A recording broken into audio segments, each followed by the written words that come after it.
We're told that destiny chooses the strong, that the moon goddess marks her favorites with power, with claws, with the ability to shift into something magnificent. We're told that if you're faithful, if you're patient, if you're good enough, your wolf will come, that your mate will find you, that you'll finally belong. But when you stand naked under 13 full moons and feel nothing, no crack of bone, no surge of ancient instinct, no beast rising to meet the silver light, you learn the devastating truth. The world has no use for the powerless. And when you're powerless in a world built on dominance, you don't just fade into the background. You become a target, a cautionary tale, a lesson in what happens when the goddess looks away. They called me the broken one, the girl whose wolf never came, the defect in an alpha bloodline that hadn't produced weakness in 7 generations. My own father couldn't meet my eyes after my 18th birthday passed without transformation. My mother stopped introducing me at pack gatherings, and my sister, golden, perfect, already showing signs of her future alpha strength, she stopped defending me altogether. But here's what no one tells you about being wolfless in a pack of predators. You learn to survive in ways they never have to. You learn to read micro-expressions, to hear the shift in someone's voice before they strike, to calculate escape routes while smiling politely. You learn that stories, the right words at the right time, can be sharper than any claw. And you learn that sometimes, the most dangerous thing in the room isn't the one with teeth. It's the one with nothing left to lose. Chapter 1. The Offering. The morning they decided to give me away. My mother made blueberry pancakes. That should have been my first warning. We hadn't had blueberry pancakes since before my 18th birthday, before the night I failed to shift. Before I became the shame that hung over the ashwood pack like a funeral shroud.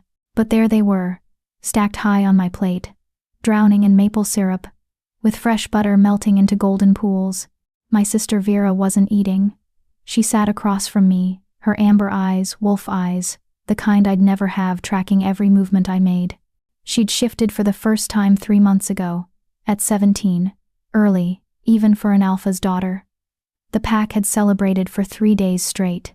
I'd smiled through every minute of it, cheeks aching, while something inside me quietly died.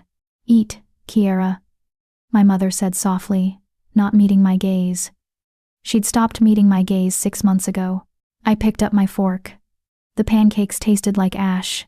My father arrived as I was forcing down the last bite. Alpha Marcus Ashwood. No, wait. I need to change that name. Alpha Ronan Ashwood. He commanded a room just by entering it. All 6'4" of him, shoulders broad enough to carry the weight of 200 pack members. He'd carried that weight with pride my entire life, until I became part of it. "Kiera," his voice was gentle. That was the second warning. My father was never gentle anymore, not with me. Gentle meant bad news. Gentle meant he was about to do something that would hurt. "We need to talk." I set down my fork carefully, precisely, centered it on the plate, folded my hands in my lap. These small rituals of control were all I had left. "There's a situation," he continued, glancing at my mother. She still wouldn't look at me, suddenly fascinated by the pattern on her coffee mug. "The council has increased our tribute again."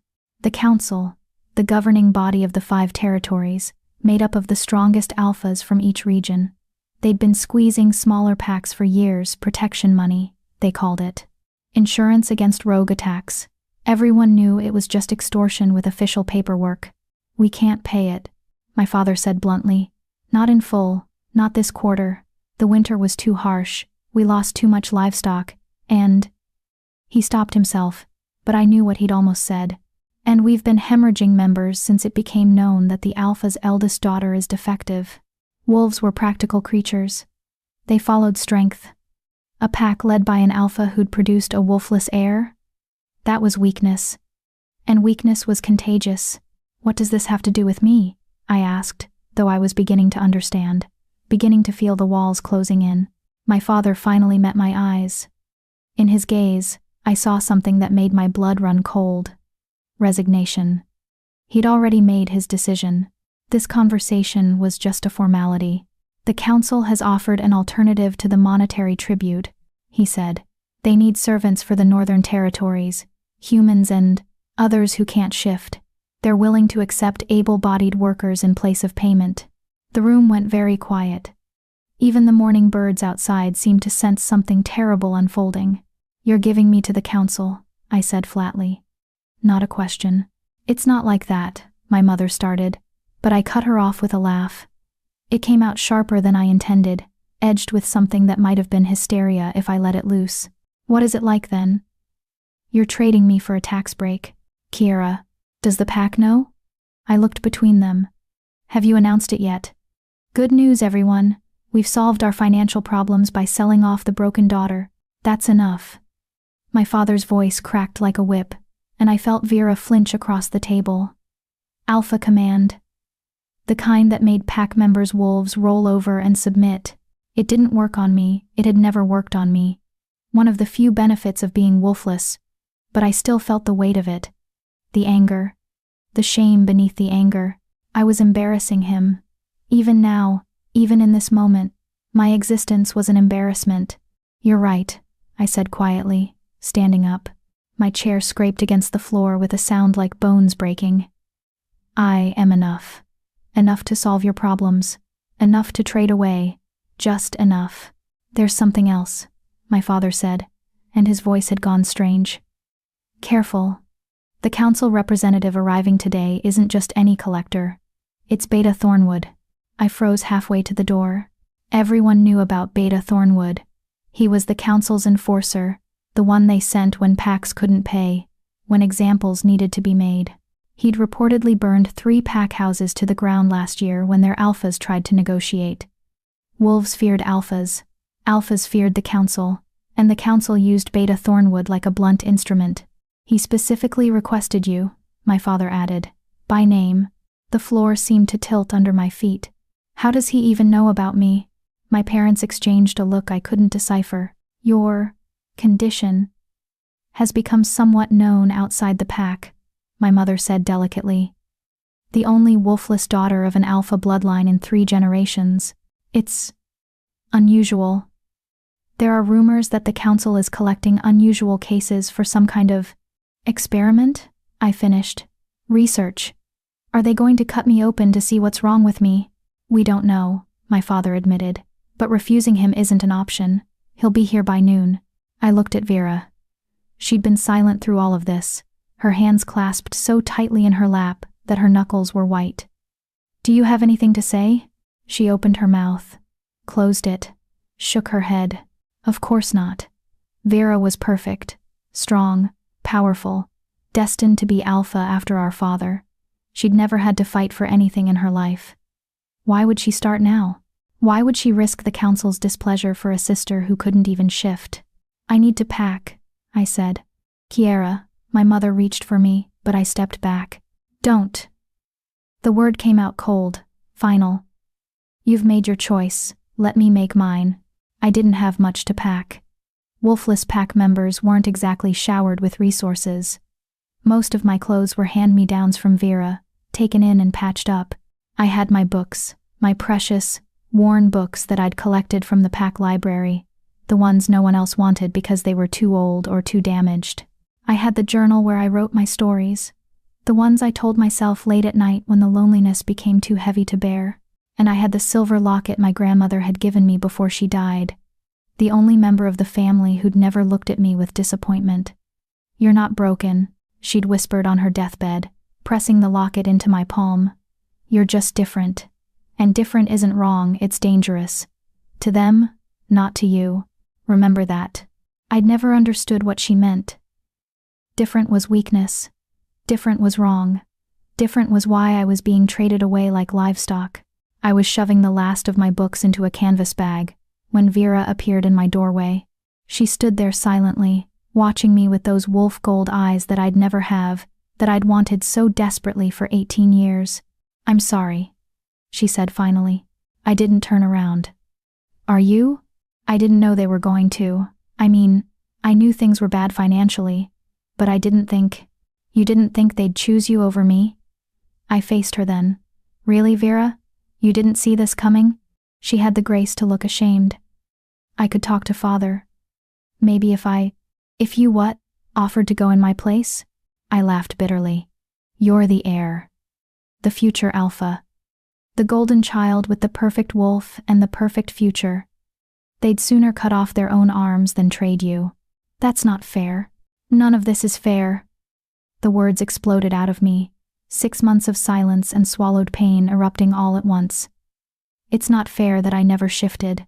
It's not fair that the pack looks at me like I'm diseased.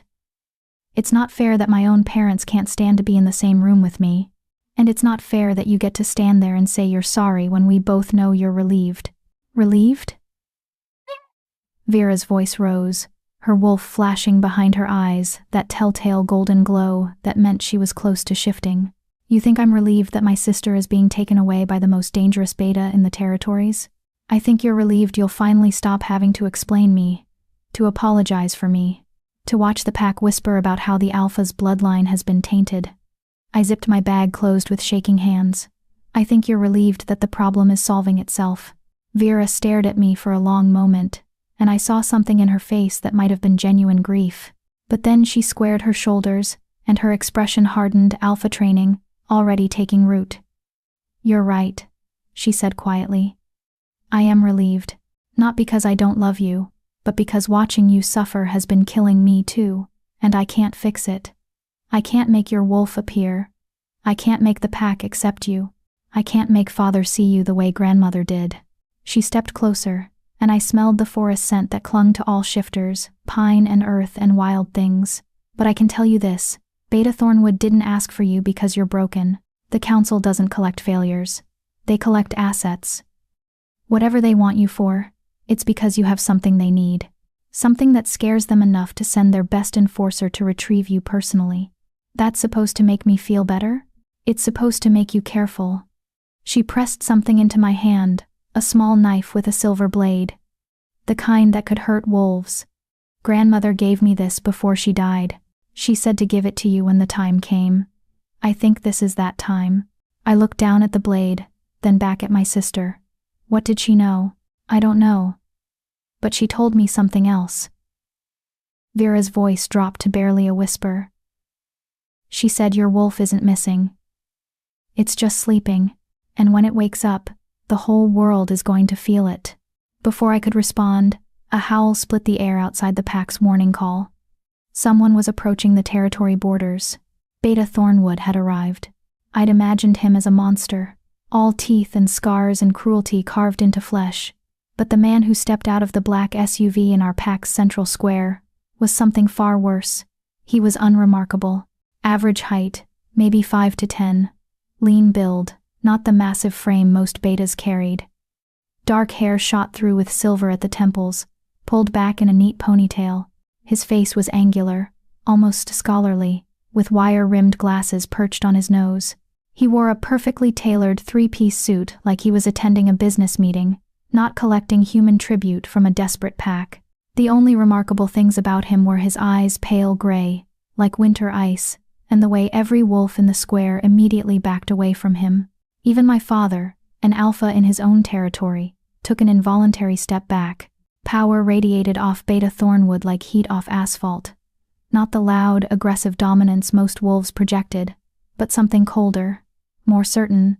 This was a man who'd never had to prove his strength, because everyone already knew what he was capable of. Alpha Ashwood, Thornwood said pleasantly, extending a hand. His voice was cultured, educated. Thank you for meeting with me on such short notice. My father shook his hand, though I could see the tension in his shoulders. Beta Thornwood, we have everything prepared as discussed. Excellent. Those pale eyes scanned the crowd that had gathered because of course the entire pack had come to watch my humiliation and landed on me. And this is the girl? I lifted my chin, met his gaze directly, even though every instinct screamed at me to look away. I wouldn't give him the satisfaction of my fear. Something flickered across his face. Surprise? Approval? It was gone too quickly to read. Kiera Ashwood, my father said, gesturing me forward. As we discussed, she's healthy, strong for a human. She can read and write, which is rare. She'll be a valuable. I'm sure she will be. Thornwood cut him off smoothly, still watching me with those unsettling eyes. Miss Ashwood, do you understand what's happening here? "You're taking me as payment for my father's debts," I said flatly. "I'm property now." "Not quite." He tilted his head, studying me like I was a particularly interesting puzzle. "You're entering into a service contract with the council. 7 years of work in exchange for your pack's financial obligations being cleared. After that term, you'll be free to go wherever you wish. 7 years. 7 years of my life, traded away for a tax bill." "And if I refuse?" I asked. My father made a strangled sound. "You didn't refuse the council. You didn't refuse Beta Thornwood." But Thornwood just smiled. It didn't reach his eyes. "Then I leave empty-handed. Your father's pack is sanctioned for non-payment, and within 6 months, the council will absorb these territories into the northern holdings. Everyone here will be dispersed to other packs. Most will lose their rank, their homes, their family units. But you'll have your freedom." He said it so reasonably, so calmly, as if he wasn't threatening the destruction of 200 lives. "So really," I said, "I don't have a choice at all. We always have choices, Miss Ashwood. It's just that sometimes all our options are terrible." He gestured to the SUV. "Shall we?" I looked back at my family one last time. My father couldn't meet my eyes. My mother was crying silently. Vera stood rigid, her hand pressed to her side where she'd tucked the silver knife. No one was going to save me. No one was going to fight for me. I'd known that, really, but seeing them just let me go, something inside me crystallized, hardened. "Goodbye," I said to them. To the pack. To the only home I'd ever known. Then I walked to the SUV and climbed inside, carrying my canvas bag and my grandmother's locket and absolutely nothing else. Beta Thornwood slid into the seat beside me. The driver, another wolf, I could smell him, started the engine without a word. As we pulled away from the pack square, Thornwood handed me a bottle of water and a thick folder. "Your contract," he explained. "I'd advise you to read it carefully. You're not going where you think you're going." I opened the folder with shaking hands. The first page was standard service terms, duration, basic expectations. But the second page made my breath catch. Destination: the Northern Citadel assignment. Personal service to High Alpha, Darius Blackthorn. Special notation: subject exhibits unique characteristics. Standard protocol waived. Direct assignment approved by High Alpha himself. I looked up at Thornwood. "The High Alpha? I'm being sent to the High Alpha?" "Not just sent," Thornwood corrected. "Requested. Personally. He's been looking for someone like you for a very long time." "Someone like me? You mean someone wolfless? Someone broken?" Those ice-gray eyes studied me again, and this time, I definitely saw it. Approval. Satisfaction. Like I'd passed some test I hadn't known I was taking. "Someone," Beta Thornwood said softly, "who has absolutely no idea what she really is." The SUV turned onto the highway, heading north. Heading toward the Citadel, heading toward whatever fate the High Alpha had planned for the wolfless girl who should never have existed. And as the miles stretched between me and everything I'd ever known, I felt something stir deep inside my chest. Not my wolf, I'd long since accepted that she would never come, but something else. Something that had been waiting, coiled and patient, for 18 years. Something that whispered, "Finally, chapter due." The Citadel. The drive north took 6 hours, but it felt like crossing into another world. We left behind the rolling hills and dense forests of the Ashwood territory, climbing higher into the mountains where the air grew thin and cold. The trees changed from oak and maple to towering pines that blocked out the sun, casting everything in perpetual twilight. Snow appeared on the roadside, then on the road itself, forcing the driver to slow down as we navigated switchbacks that dropped off into nothing. Beta Thornwood spent most of the journey working on a laptop, his fingers flying across the keys with mechanical precision. He'd removed his suit jacket and rolled up his sleeves, revealing forearms marked with scars, the kind you got from claws, from teeth, from surviving things that should have killed you. I tried to read my contract, but the legal language twisted around itself like brambles. 7 years of service, room and board provided, no contact with former pack members without permission, termination clause only active in case of gross incompetence or willful endangerment of council interests. In other words, I was theirs until they decided otherwise. You're surprisingly calm, Thornwood observed without looking up from his screen. Most people cry, or try to jump out of the moving vehicle. Would crying change anything? No. Then why waste the energy? I closed the folder and stared out the window at the endless trees. You said the High Alpha has been looking for someone like me. What did you mean? That's not my story to tell. You're taking me to him. I think I have a right to know what I'm walking into. Now he did look at me, one eyebrow raised above his wire-rimmed glasses. Rights are interesting things, Miss Ashwood. They exist only as long as someone more powerful agrees to honor them. In your current position, I'd focus less on rights and more on survival. Thanks for watching. Is he going to kill me? The High Alpha? Thornwood actually smiled, and it transformed his face from unremarkable to something almost handsome. Almost. No. If he wanted you dead, he wouldn't have sent me to collect you personally. He'd have simply sent a termination order to your father.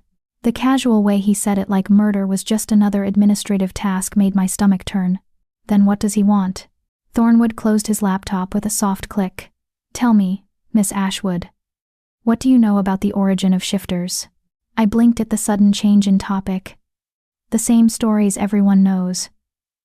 The moon goddess created wolves to protect humanity from darkness. She gave certain bloodlines the ability to shift between human and wolf form, to bridge both worlds. And what darkness were they protecting humanity from? I don't know. The stories don't say. Just darkness, evil, the usual fairy tale stuff. Exactly. He leaned back in his seat, studying me with those unsettling pale eyes. The stories are vague, incomplete, almost as if someone deliberately obscured the truth over generations. What does this have to do with me? Everything, Thornwood said softly. Because you, Miss Ashwood, are proof that the stories are lies. Or at least, not the whole truth. Before I could respond, the SUV rounded a final curve, and the citadel came into view. I'd expected a fortress, stone walls, guard towers, something medieval and imposing. What I saw instead stole the breath from my lungs. The citadel was carved into the mountain itself. A vast complex of black stone and glass that seemed to grow organically from the rock. Massive windows reflected the dying sunlight like dragon scales. Towers spiraled upward, connected by bridges that looked impossibly delicate, as if they were made of ice rather than steel. At the very peak, a single structure rose above everything else. A palace of dark marble veined with silver, crowned with spires that pierced the clouds. It was beautiful, terrifying, wrong in some fundamental way that made my skin prickle with warning. Welcome, Thornwood said, to the seat of the High Alpha's power. Home to the Council of Five. Heart of shifter civilization. It's enormous. 3,000 permanent residents.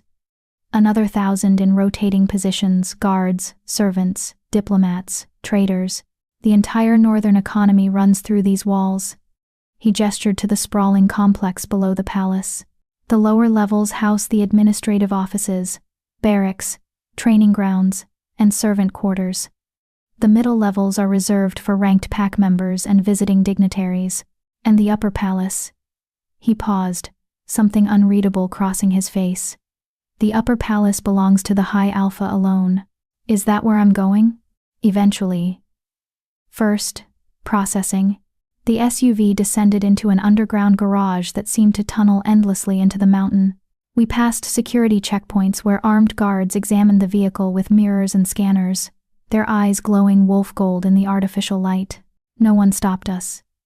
Beta Thornwood's presence was apparently clearance enough, but I felt their stares tracking me through the tinted windows. Wolfless, their expressions said. Broken, weak. I'd seen that look my entire life. I should have been numb to it by now. We parked in a private bay, and Thornwood led me through a maze of concrete corridors that all looked identical. Fluorescent lights buzzed overhead. The air smelled of disinfectant and stone and something else. Something wild and musk-heavy that made my pulse quicken. Fear, I told myself. You're smelling your own fear. We stopped at a steel door, marked only with a number, 247. Thornwood pressed his palm to a scanner, and the door slid open with a pneumatic hiss. Inside was a processing room, straight out of a nightmare.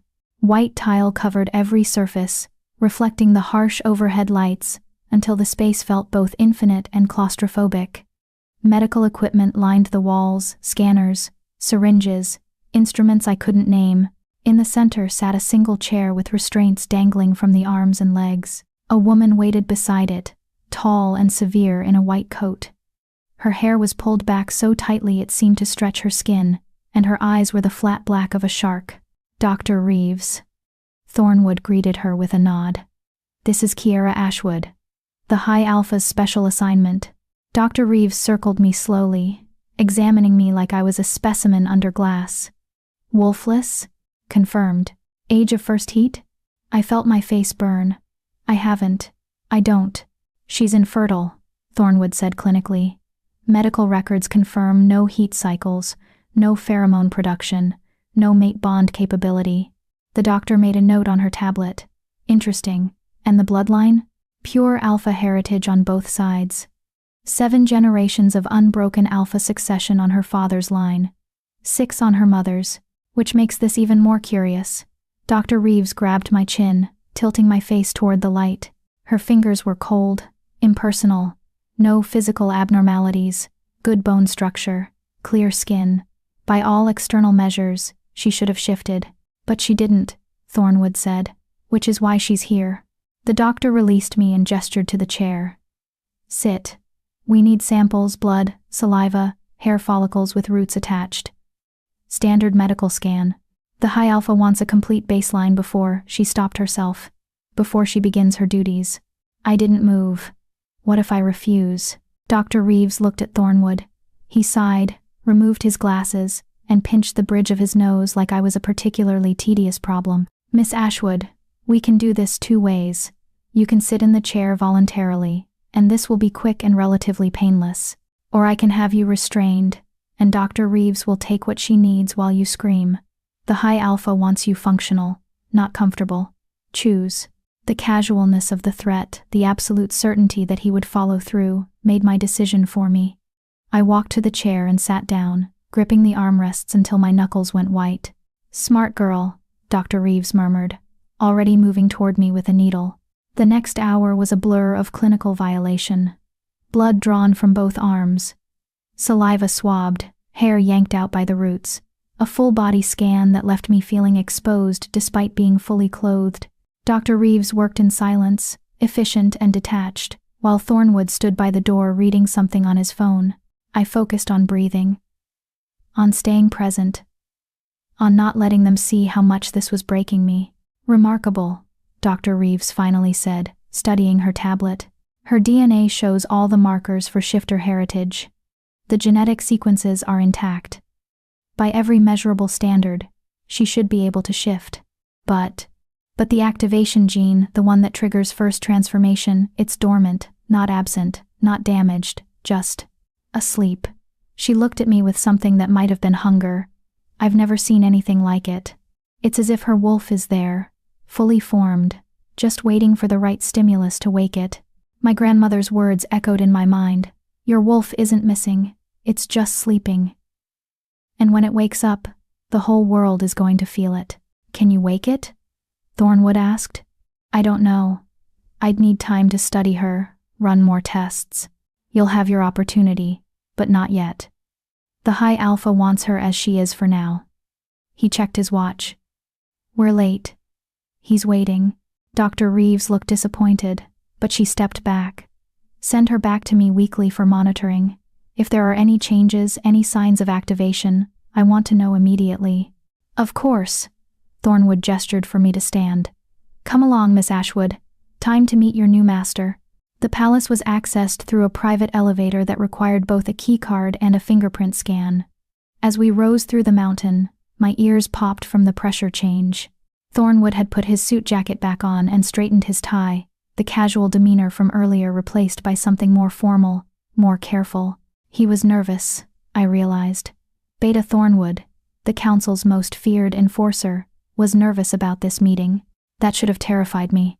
Instead, it crystallized something inside me, a cold, sharp certainty. Whatever was about to happen, fear wouldn't save me. Compliance wouldn't save me. The only thing that might was the same thing that had always saved me. My mind, my words, my ability to see what others missed. The elevator opened into a corridor that made me forget how to breathe. The walls were made of some dark material that seemed to shift in the light, not quite black, not quite blue, with veins of silver running through like frozen lightning. The floor was polished marble so reflective it looked like walking on water. And the ceiling was glass, revealing the night sky above with a clarity I'd never seen. Stars blazed like diamonds scattered across black velvet, and somewhere high above, the moon hung full and heavy. "The High Alpha's private quarters," Thornwood said quietly. "You're one of perhaps 50 people who've ever been allowed up here. Most of the council has never seen beyond the public reception halls." "Why me?" "That," said a voice from deeper in the corridor, "is exactly what I intend to discover." The voice was deep, resonant, with a quality that made something in my chest vibrate in response. It bypassed my ears and spoke directly to some primal part of my brain that recognized power when it heard it. A figure emerged from the shadows at the end of the hall. The High Alpha was not what I expected. He was tall, over 6.5 feet, with shoulders broad enough to block out the starlight, but rather than the bulky frame most alphas carried, he moved with a predator's liquid grace. His hair was black as the walls around us, falling to his shoulders in waves that looked like they'd never seen a brush. His face was all sharp angles, high cheekbones, strong jaw, a mouth that looked like it had forgotten how to smile. And his eyes. Oh God, his eyes. They weren't wolf gold like other shifters. They weren't human at all. They were silver, pure, molten silver, and they glowed with an inner light that had nothing to do with reflection. Looking into them was like looking into the heart of a star. Beautiful, mesmerizing, and absolutely deadly. He wore simple clothes, black shirt, black pants, barefoot on the marble floor. No jewelry, no symbols of rank. He didn't need them. Everything about him screamed apex predator. "High Alpha Darius," Thornwood said, bowing his head in submission. "I present Kiera Ashwood, as requested." Those silver eyes fixed on me, and I felt the weight of his attention like a physical force. Every instinct I had screamed at me to look away, to submit, to make myself small and unthreatening. I met his gaze instead. Something flickered across his face, surprise, definitely, and something else I couldn't name. He took a step closer, then another, until he stood directly in front of me. This close, I could smell him, cedar and snow and something wild that made my head spin. "You don't fear me," he observed. Not a question. A statement of fact. "I'm terrified of you," I corrected. "But showing it won't change what happens next, so why bother?" The corner of his mouth twitched. Not quite a smile, but close. "Interesting." He circled me slowly, the same way Dr. Reeves had. But this felt different. Not clinical. Hunting. 18 years old. Wolfless. Infertile. From a strong bloodline but completely human in every measurable way. "Do you know why you're here?" "Kiera Ashwood?" The use of my first name, intimate, possessive, made something in my stomach twist. "Your beta said you've been looking for someone like me. Someone who's broken." "Not broken," Darius said softly, stopping directly behind me. I felt his breath on the back of my neck, felt the heat radiating from his body. "Unique. There hasn't been a wolfless child born to alpha bloodlines in over 300 years. The genetic probability is essentially 0, which means your existence is either an impossible statistical anomaly," he moved to face me again, those silver eyes burning, "or you're exactly what I've been searching for, proof that the old stories are true." "What old stories?" "The ones about humans who could control wolves without being wolves themselves. The ones about a power that existed before the moon goddess created shifters. The ones that have been systematically erased from every historical record I can find." He tilted his head, studying me with an intensity that made my skin prickle. "Tell me, Kiera, have you ever made a wolf do something against its will?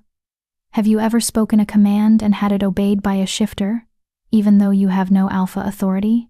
I thought back to all the times pack members had seemed confused by their own reactions to me, the way wolves sometimes hesitated when I spoke, even though they had no reason to.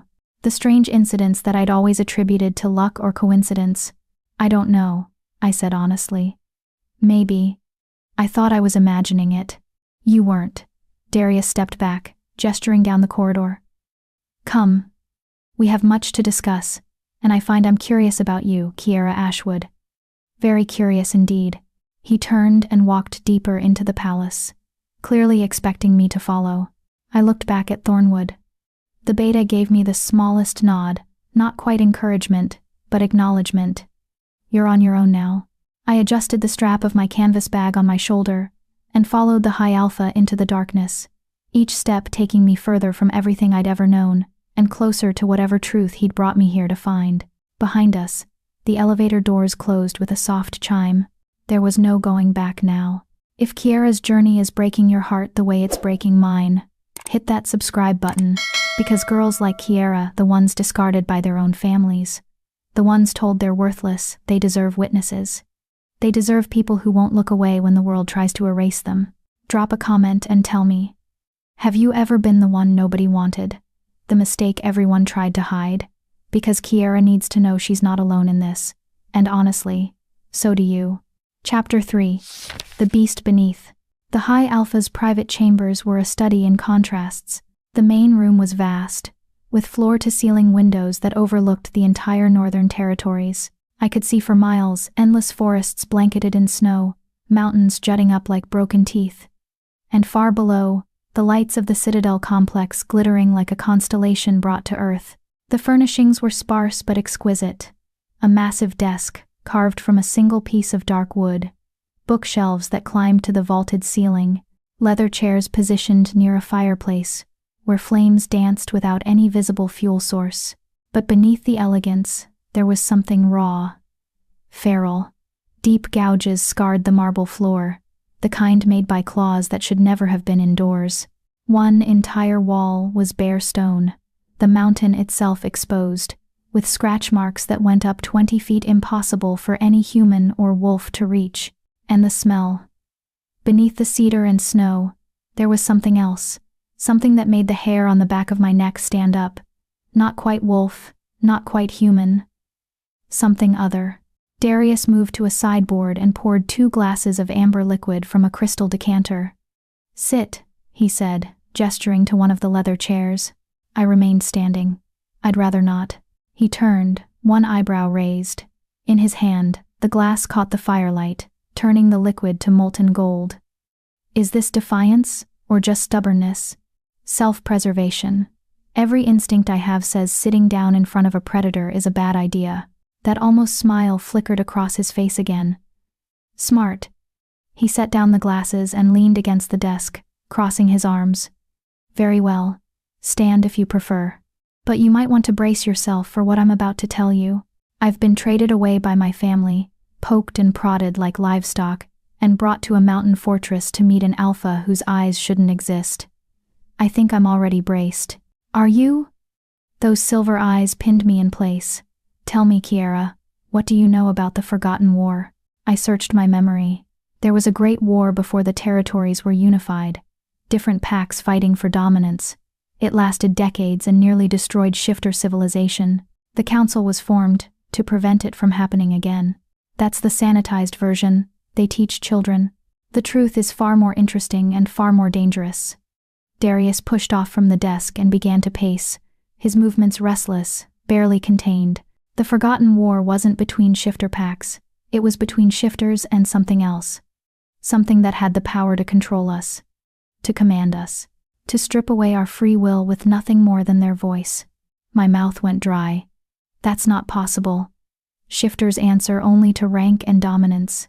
Now yes, but 500 years ago?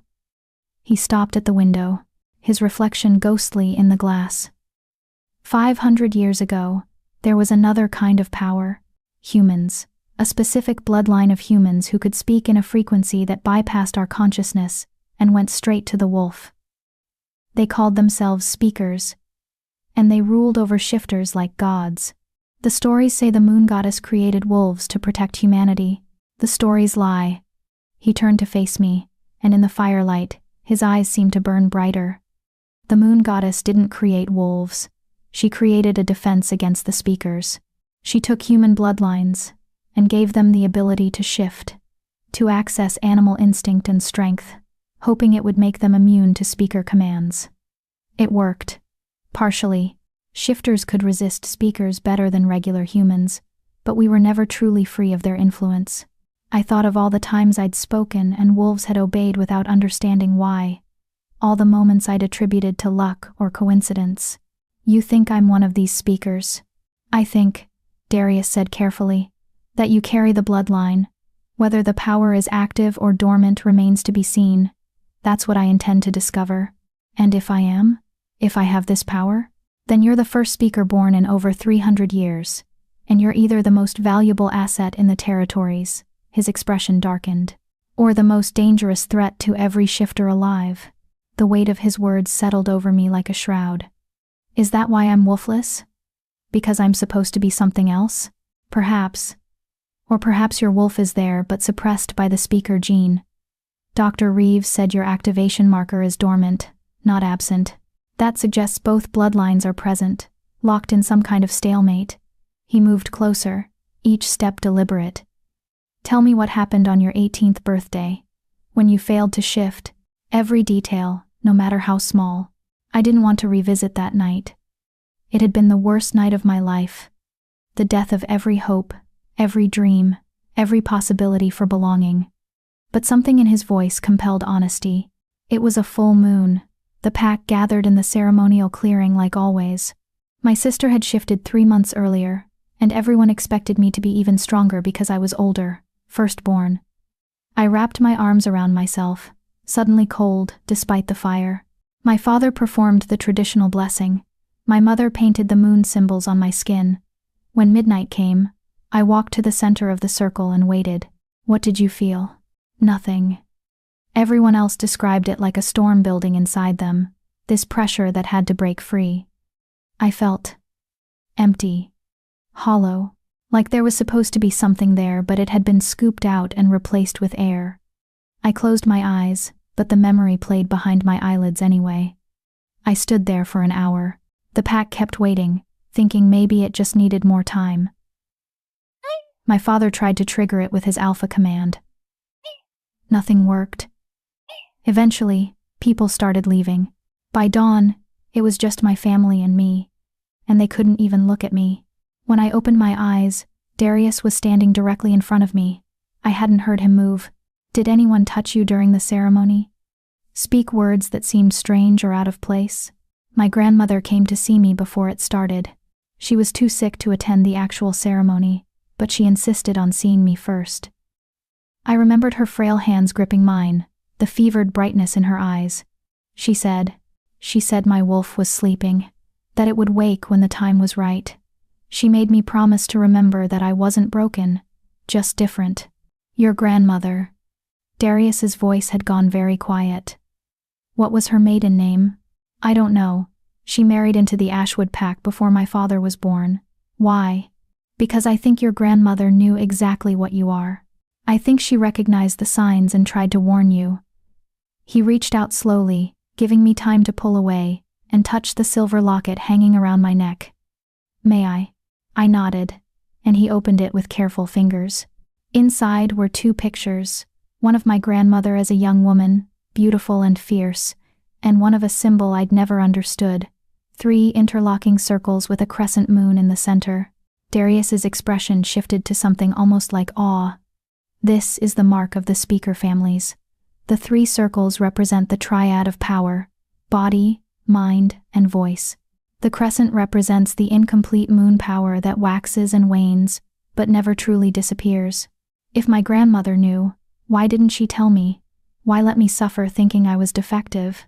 Protection, most likely. If anyone discovered what you were, you'd be killed immediately. The council has standing orders to eliminate any potential speaker bloodlines on sight. It's the first law written into our founding documents. He closed the locket gently.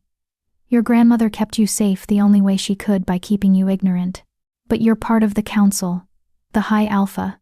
If there are orders to kill speakers, why am I still alive? Those silver eyes met mine, and in them, I saw something I hadn't expected. Pain. Old pain. The kind that had scarred over but never truly healed.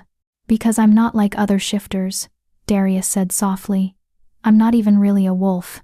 Before I could process that statement, his form began to change. I'd seen shifters transform hundreds of times. It was usually quick, a ripple of power, a blur of motion, and suddenly a wolf stood where a human had been. Painful, yes, but over in seconds. This was nothing like that. Darius's transformation was slow, agonizing. His bones cracked and reformed with sounds like gunshots. His skin rippled and tore, fur erupting in patches. His face elongated into something that was neither human nor wolf but trapped horribly between. He fell to his hands and knees, silver eyes blazing with pain and something darker. I should have run. Every survival instinct screamed at me to flee while he was vulnerable, to put as much distance between myself and whatever he was becoming. Instead, I dropped to my knees beside him. What's happening? I reached out instinctively, then froze. Should I? Don't touch. The words came out mangled, half growl, half human. Can't control. But I was already touching him, my hand on his shoulder, and the moment my skin made contact, something happened. The chaotic transformation stopped.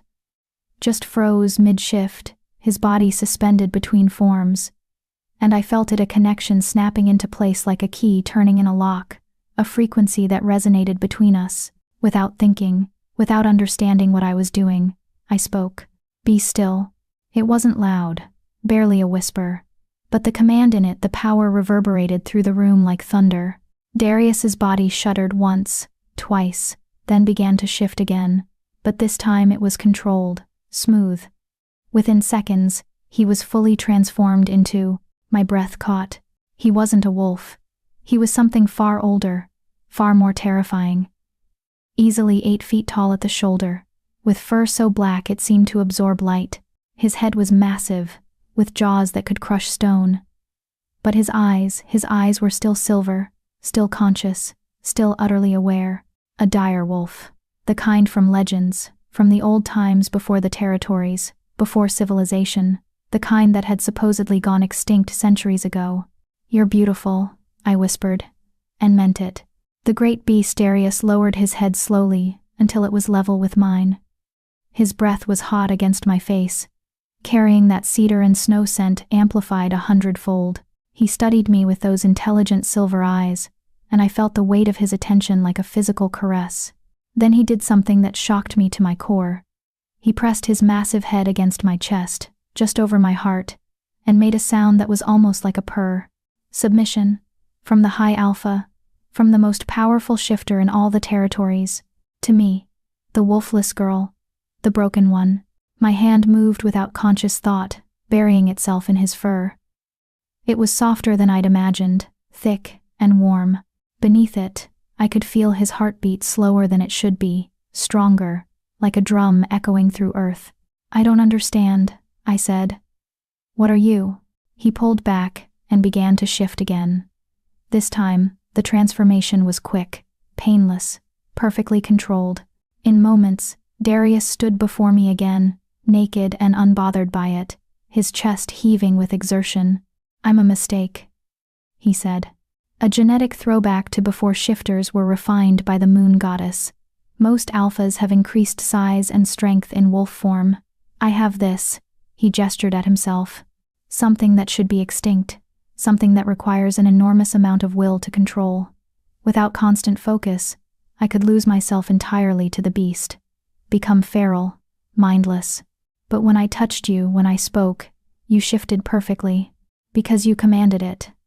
He grabbed a robe from somewhere and wrapped it around himself, his movements shaky, because in that moment, your speaker bloodline activated, and I had no choice but to obey. Do you understand what that means, Kiera?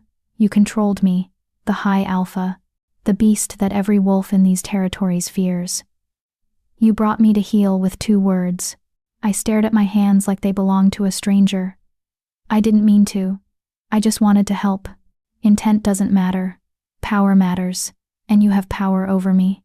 He laughed, but there was no humor in it. Over all of us, potentially. If you can command me, you can command any shifter alive. You're the first speaker in 3 centuries. and you've just proven that the old bloodline still works. So what happens now? I looked up at him. You said the council has orders to kill speakers on sight. Are you going to kill me? Darius was quiet for a long moment, his silver eyes studying me with an intensity that made my skin prickle. Finally he spoke, and his voice was soft, dangerous. No. I'm going to train you. Teach you to control your power so you don't accidentally command every wolf you meet. And in exchange, he moved closer, until we were inches apart. You're going to help me break the curse that made me this way. Because if anyone can reach into the core of shifter magic and change it, it's a speaker. And if I refuse, you won't. It wasn't a threat. It was certainty. Because you felt it too, just now. That connection when you touched me. That recognition. Speakers and shifters were never meant to be enemies, Kiera. We were meant to be partners, bound together, two halves of one whole. You're talking about mate bonds. I'm talking about something older than mate bonds, something the moon goddess tried to destroy when she created shifters. His hand came up slowly, giving me every chance to move away, and cupped my cheek. His palm was warm, calloused, and the touch sent electricity racing down my spine. Your wolf is sleeping because it's waiting for permission. Not from the moon, from you, and the speaker inside you. That's insane. Is it? Your grandmother said your wolf would wake when the time was right. Maybe the time is right when you accept both parts of yourself, the shifter bloodline that wants to submit to instinct, and the speaker bloodline that demands control. He leaned in, his voice dropping to barely a whisper. Maybe you need someone who can survive both, who can submit to your commands without losing himself, who can challenge the speaker while protecting the wolf. You're saying you want to be that person. I'm saying I'm the only person who can be. Any other wolf would either try to dominate you or be destroyed by your power. I'm the only one strong enough to meet you as an equal. My mind raced. This was too much, too fast. Hours ago, I'd been the pack's shame, the broken daughter no one wanted. Now I was supposedly some legendary power that could control all shifters, and the High Alpha himself was offering to. What? Train me? Bind himself to me? I need time, I said, to process this, to understand what I am. Of course. Darius stepped back, giving me space. But time is a luxury we may not have. If the council discovers what you are before you can control your power, they'll move against both of us. I've kept my true form secret for years by maintaining absolute control. But now that you're here, now that you've touched me. He shook his head. The beast inside me recognizes you, craves you. It's going to be harder to hide. How long? Weeks if we're lucky. Days if we're not. The council meets in 1 month. They'll want to see you, to verify you're just a wolfless servant. If they suspect the truth. He didn't need to finish the sentence. I thought of Dr. Reeves and her hungry eyes, of Beta Thornwood's calculating gaze, of all the wolves in the Citadel who would see me as either a threat to be eliminated or a weapon to be controlled. Where will I stay? I asked, forcing myself to focus on practical matters before I drowned in existential terror. Here. In the palace. I'll tell the household staff you're a personal assistant rare for someone wolfless, but not unheard of. Your quarters will be adjacent to mine. We'll begin training tomorrow night. Why night? Because that's when my control is weakest. When the beast is closest to the surface. If you can command me then, you can command me always. He moved to a doorway I hadn't noticed before and opened it, revealing a smaller room beyond. These will be your chambers. There's a bathroom, a closet, everything you'll need. Food will be brought to you 3 times daily. You're not permitted to leave the palace level without my explicit permission or an escort. Understood? Am I a guest or a prisoner? You're something far more dangerous than either. You're a secret. His silver eyes caught the firelight. Get some rest, Kiera Ashwood. Tomorrow night, we'll see if you're strong enough to tame a monster. He turned to leave, then paused. One more thing. That silver knife your sister gave you, keep it close. If I ever lose control completely, if the beast takes over and I become a threat to you, don't hesitate. Cut deep and fast. It's the only thing that can stop me. You want me to kill you if necessary. I want you to survive, he corrected, no matter the cost. Then he was gone, disappearing deeper into the palace, leaving me alone in chambers that were more luxurious than anywhere I'd ever lived, and more isolated than any prison.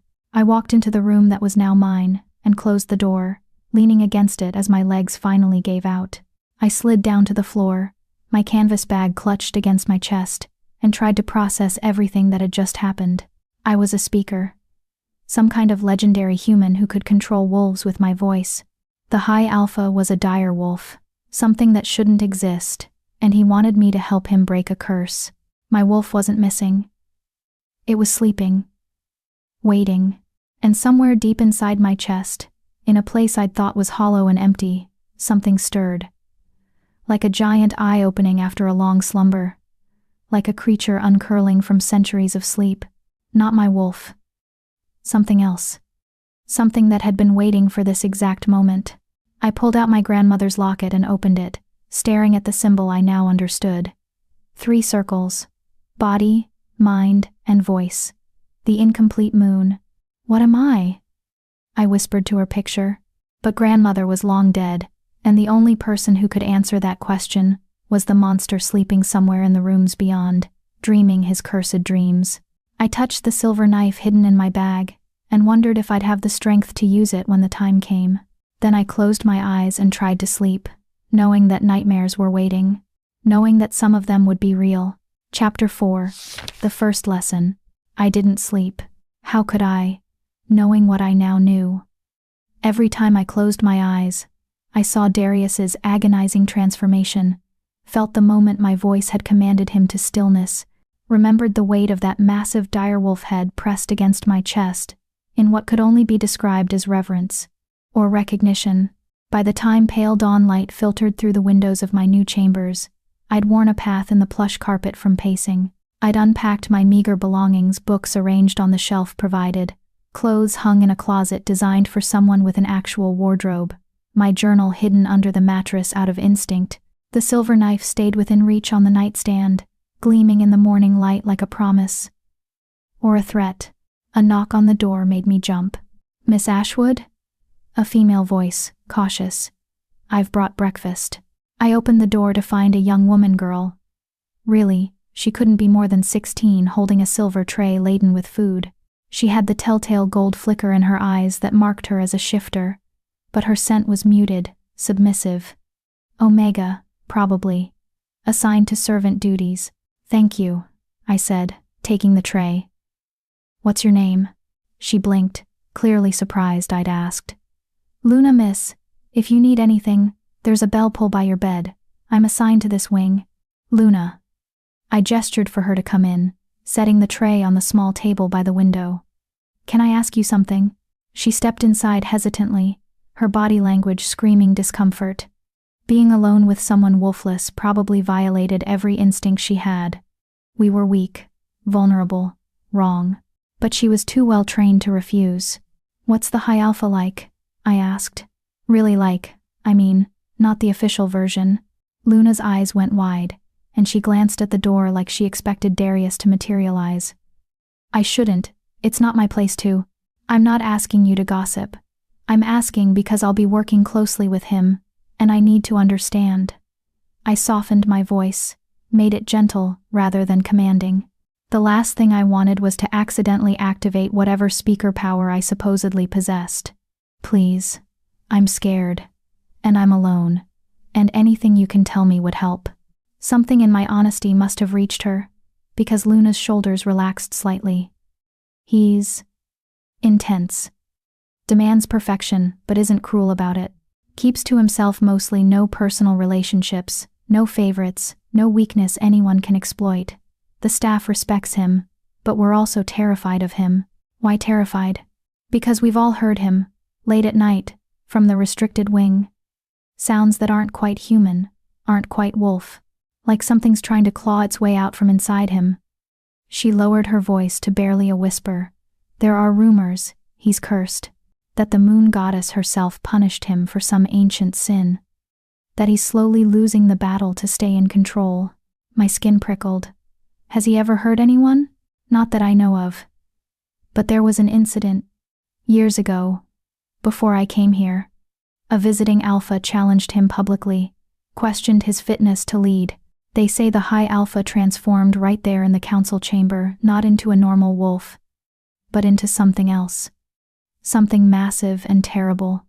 The challenger fled and was never seen again. No one's dared challenge him since. So the council knew, or at least suspected, that Darius wasn't a normal shifter. They allowed him to lead because they were too afraid to oppose him. That wasn't stability, that was a powder keg waiting for a spark. And I was apparently that spark. "Thank you, Luna," I said. "You've been very helpful." She bobbed a quick curtsy and fled, clearly relieved to escape. I listened to her footsteps fade down the corridor, then turned to the breakfast she'd brought. The food was exquisite fresh fruit, pastries that melted on the tongue, eggs cooked to perfection, the kind of meal I'd never been served at home, where I'd usually eaten after everyone else, picking at leftovers. I ate mechanically, tasting nothing, my mind racing. Darius needed me to help break his curse. But what curse, exactly? Was he born as a direwolf throwback, or had something transformed him? And why did he believe a speaker, a power he supposedly feared enough to have standing kill orders, could help him? Unless he was lying. Unless this was all elaborate manipulation to control the first speaker born in centuries, to keep me close and compliant until he decided what to do with me. But I'd felt that moment of connection when I'd touched him. Felt his submission, genuine and complete, when I'd commanded him to be still. Whatever else Darius was, he'd been telling the truth about that. I had power over him. Real power. The question was, did I have the courage to use it? The day passed in suffocating isolation. I tried to read, but the words swam on the page. I tried to write in my journal, but every sentence came out wrong, inadequate to capture the impossibility of my situation. Mostly, I stared out the window at the northern territories spread below, and wondered if my family ever thought about me, if Vera felt guilty, if my father regretted his choice. Probably not. I was the problem that had solved itself. After all, as the sun began to set, painting the snow-covered mountains in shades of blood and gold, I felt a change in the air pressure, like the moment before a storm breaks. The hair on my arms stood up, and something deep in my chest responded with a resonance I didn't understand. He was coming. I'd changed into the simplest clothes. I owned dark pants, a loose shirt, boots that would allow movement. If tonight was going to be some kind of training session, I needed to be practical, not decorative. I pulled my hair back into a tight braid and tucked the silver knife into my boot, hidden but accessible. When the knock came, I was ready. Or as ready as I'd ever be. Darius stood in the doorway, and for a moment, I forgot how to breathe. He was dressed for combat or something like it. Leather pants that looked custom-fitted, bare-chested despite the mountain cold, his dark hair unbound and wild around his face. But it was his eyes that caught me. They weren't quite silver anymore. They were flickering, oscillating between silver and something darker. Something feral. "The beast is close tonight," he said without preamble. His voice was rougher than yesterday, like he was speaking around teeth that didn't quite fit his mouth. "Good. You need to learn to control me at my worst, not my best. Where are we going?" "The restricted wing, where I can lose control without endangering the entire citadel." He turned and started walking, clearly expecting me to follow. "Come. And Kiera? If at any point you feel genuinely threatened, run. Don't hesitate, don't try to reason with me. Just run and seal the doors behind you. There's a panic room at the end of the hall. Code is 1847. Lock yourself in and don't come out until morning." That's not exactly inspiring confidence. It's not supposed to inspire confidence. It's supposed to keep you alive. He glanced back at me, and in the dying light, his eyes reflected like an animal's. "I meant what I said last night. Your survival matters more than mine. Remember that." We walked through corridors I hadn't seen before, each one darker and more isolated than the last. The temperature dropped as we descended, not stairs exactly, but a gentle downward slope that took us deeper into the mountain. The polished marble gave way to raw stone, and the electric lights became torches burning with that same impossible fire from the fireplace. Finally, we reached a massive door made of solid steel, covered in symbols I didn't recognize. Darius placed his palm against a scanner, and with a groan of hydraulics, the door swung open. Beyond was a room that made my stomach clench. It was huge, easily 100 feet in diameter, with a ceiling that vanished into darkness overhead. The walls were the same raw stone as the corridors, but they were scored with deep gouges, some of them cutting a foot into solid rock. Blood stained the floor in places, old and dried but never fully cleaned away. And in the center of the room sat a single chair, reinforced with steel bars and equipped with restraints that looked like they could hold down a vehicle. "What is this place?" I whispered. "My prison," Darius said simply. "Where I come when I feel control slipping, where I can let the beast out without destroying everything I've built." He walked to the center of the room, his bare feet silent on the stone. "Tonight, you're going to learn the first lesson of being a speaker. How to give a command that cannot be refused. I don't know how. Last night was instinct. Instinct is exactly right. Speakers don't learn their power, they remember it. It's genetic memory, passed down through bloodlines, waiting for the right circumstances to activate." He stopped at the chair but didn't sit, instead turning to face me fully. "The key is understanding what you're commanding. A wolf has two minds, human and beast. Normal alpha commands work on the human side, forcing obedience through hierarchical pressure. But speaker commands bypass all that. They go straight to the beast, to the primal core that existed before language, before civilization. How do I access that? You stop thinking like a human and start feeling like a predator. You reach into that hollow place inside you, the one you think is empty because your wolf never came, and you pull from it. That hollowness isn't absence, Kiera. It's potential. It's the space where your power lives." I thought about the sensation from last night, that moment when I'd touched him and felt something click into place. The resonance, the certainty. "Show me," I said. "Transform. Let me see what I'm supposed to control." Darius smiled, and there was something wild in it. Eager. "As you wish." This time, he didn't fight the transformation. He surrendered to it, and I watched in horrified fascination as his body exploded outward. Bones cracking and reforming, muscles tearing and rebuilding, skin splitting to reveal the massive direwolf beneath. But something was different from last night. This transformation was faster, more violent, less controlled, and when it finished, when the 8-foot beast stood before me with silver eyes blazing, I saw the crucial difference. He wasn't fully present. The intelligence I'd seen before was dimmed, submerged beneath layers of instinct and hunger. This was the beast ascendant, with Darius clinging to consciousness by his fingernails. The direwolf's lips pulled back, revealing teeth as long as my fingers. A growl rumbled from his chest, so deep I felt it in my bones. He took a step toward me, then another, his massive body moving with predatory grace. Every human instinct screamed at me to run. Instead, I held my ground and reached for that hollow place inside me, the space where my wolf should have been, and I felt it not emptiness, but something vast and sleeping, coiled like a serpent waiting to strike. "Darius," I said, and my voice came out different, layered, as if something else was speaking through me. "Stop." The direwolf froze mid-step, one massive paw suspended in air. His whole body trembled with the effort of fighting whatever compulsion I'd just laid on him, but he couldn't move, couldn't advance. I felt it then, the connection snapping taut between us like a cord made of pure will. I could sense his consciousness, feel the battle raging inside him as the beast fought for dominance, and the human struggled to maintain control. And I understood, with sudden clarity, that I could tip the balance either way. I could push the beast down, force Darius back into full control, or I could pull the beast forward, let it consume him entirely. The power was intoxicating, terrifying. I'd spent 18 years being powerless, being the weak one, the broken one, and now, with a single word, I could break the most powerful shifter in existence. "Kiera." Darius's voice emerged from the beast's throat, strained and desperate. "Don't. Get drunk on it. The power. It's addictive. It will corrupt you." He was right. I could feel it, the temptation to push, to test the limits of what I could make him do, to prove that I wasn't weak, wasn't worthless, wasn't the broken girl my pack had thrown away. With tremendous effort, I pulled back, released the command. You can move.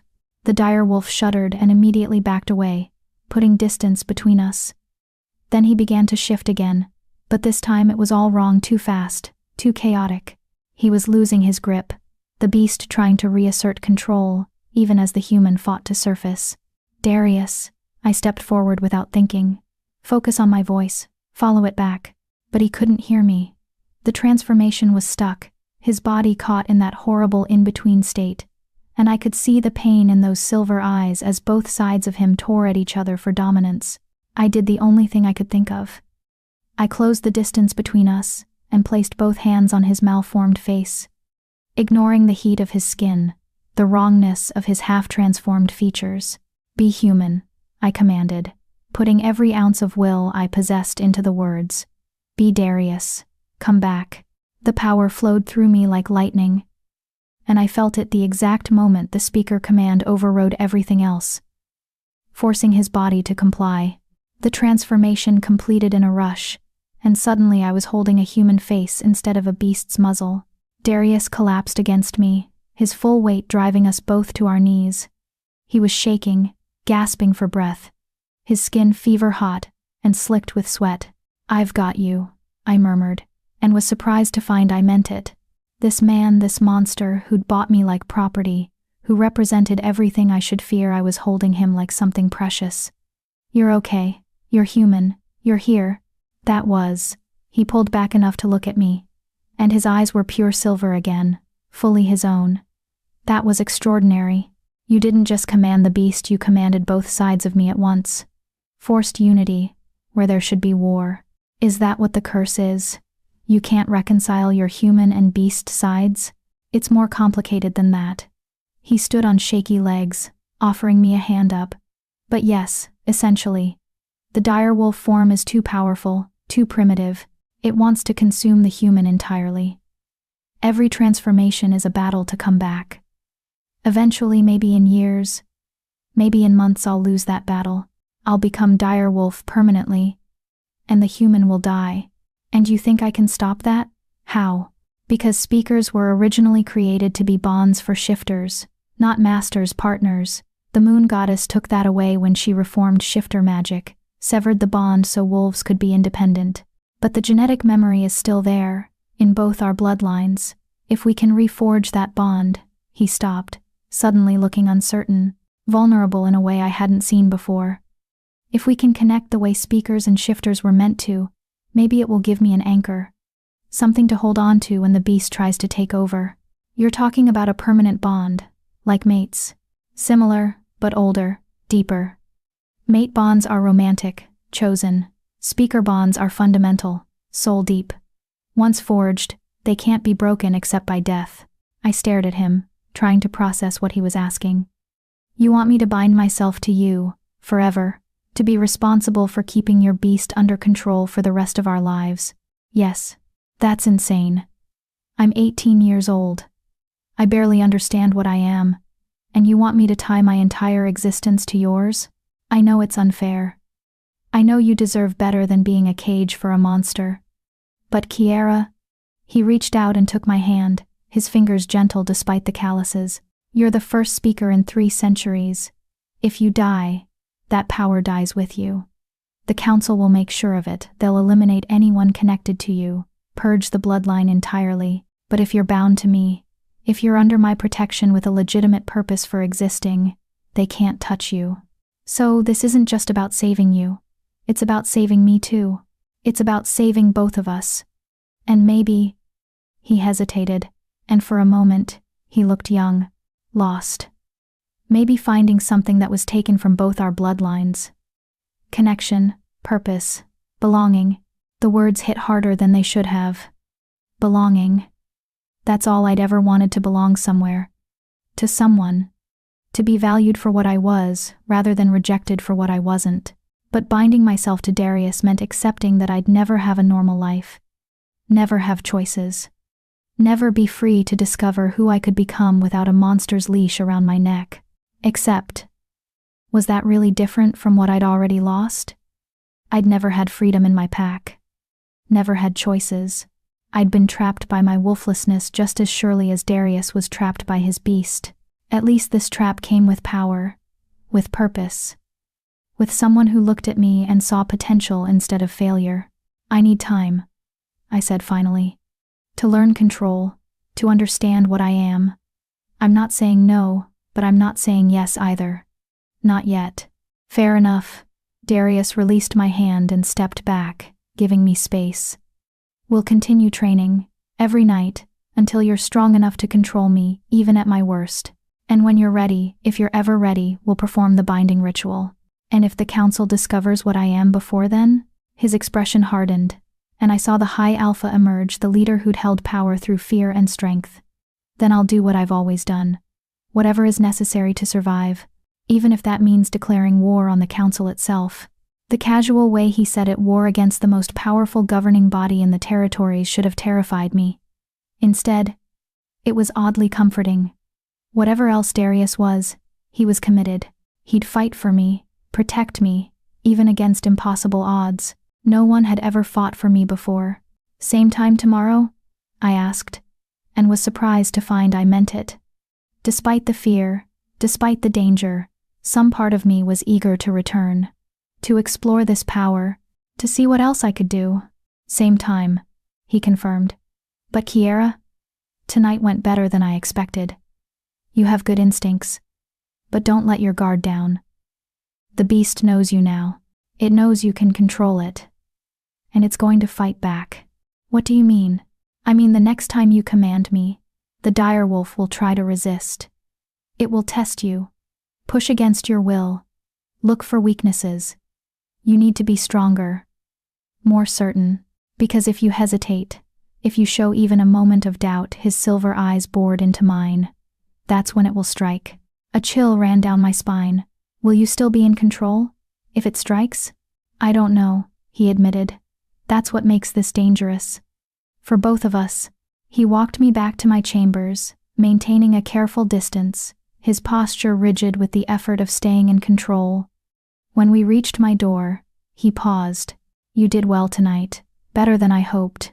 Sleep well, Kiera Ashwood. You too, I said, then felt foolish. He probably never slept well. How could he, with a monster constantly trying to claw its way out? He smiled like he knew what I was thinking, then disappeared down the hall, moving with that liquid grace that marked him as predator even in human form. I locked my door and leaned against it, my heart still racing from the night's events. In the span of 24 hours, I'd gone from worthless to invaluable, from powerless to commanding the most powerful shifter alive. And I had no idea if that was salvation or damnation. I pulled out my journal and began to write, trying to capture everything before the memories faded. But my hand shook too badly to form coherent sentences, so instead I drew sketching the direwolf from memory. Those massive jaws and silver eyes, the raw power contained in that impossible form. When I finished, I stared at the drawing and felt that hollow place inside me stir again, responding to the image, recognizing it, wanting it. What am I becoming? I whispered to the empty room, but the only answer was silence, and the distant sound of something howling in the restricted wing, something that might have been Darius, or might have been the beast, dreaming of freedom. Chapter 5. The Deepening Bond. 3 weeks passed in a blur of sleepless days and dangerous nights. Every evening as the sun set, Darius would come for me, and we'd descend to the restricted wing. Every night, I'd push myself further, testing the limits of my speaker power while he tested the limits of his control. And every night, the beast fought harder. It started subtly. The second night, when I commanded him to shift, there was a lag, maybe half a second, where nothing happened, where I felt resistance pushing back against my will. The third night, the dire wolf snarled at me, showing teeth, before finally obeying. By the end of the first week, every command was a battle, my will against something ancient and feral that was learning to recognize the chains I was wrapping around it, and learning to hate me for them. You're getting stronger, Darius said one night, after a particularly brutal training session. We sat on opposite sides of the restricted wing, both of us exhausted. He was human again, wrapped in a robe, his hair plastered to his forehead with sweat.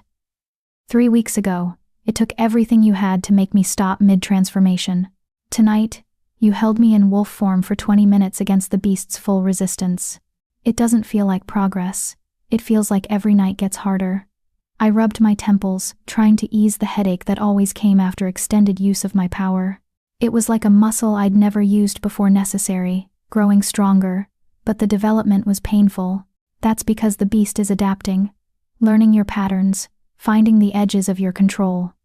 He stood and moved closer, settling down a few feet away, close enough to talk quietly, far enough to maintain safety. But you're adapting too. Your commands are more precise now, more layered. Tonight when you told me to be calm, you weren't just commanding my body, you were commanding my emotional state, my neurochemistry. That level of fine control is remarkable for someone who's only been training for 3 weeks. I thought about the moment he was describing. I'd felt the difference myself.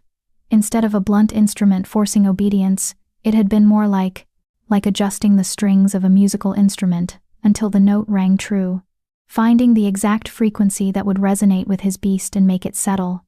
My grandmother's locket has been getting warm, I said, pulling it out from beneath my shirt. The silver glowed faintly in the torchlight, and the 3 interlocking circles seemed to pulse with their own rhythm, like it's responding to something.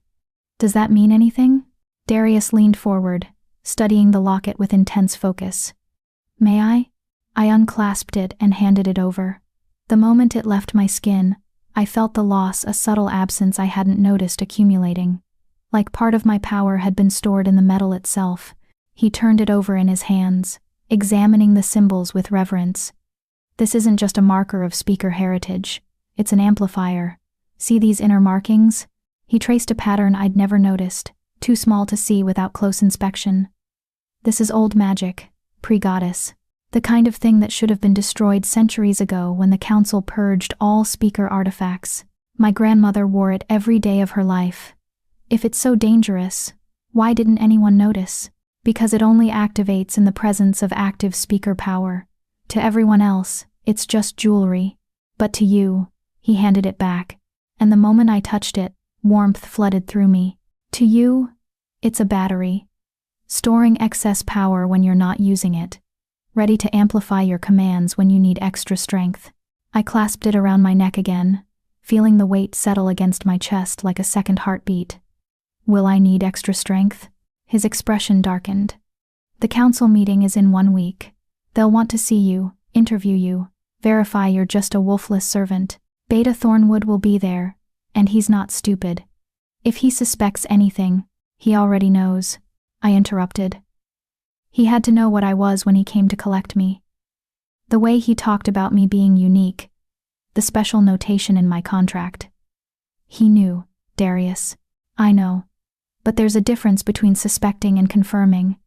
As long as we can maintain plausible deniability, as long as you appear to be nothing more than a curiosity, we're safe. But if you accidentally command someone in front of the council, if your power manifests where they can see it. He didn't finish. He didn't need to. Then they'll kill us both.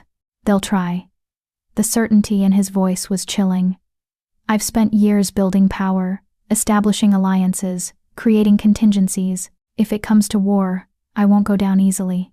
But Kiera, I can't protect you if you're not ready. You need to learn to suppress your power, to hide what you are even under pressure. How? Every time I'm near shifters I can feel their wolves.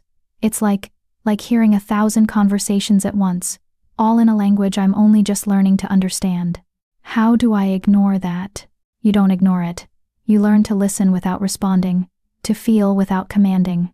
He shifted closer, and I caught his scent, cedar and snow, familiar now after weeks of proximity. Close your eyes.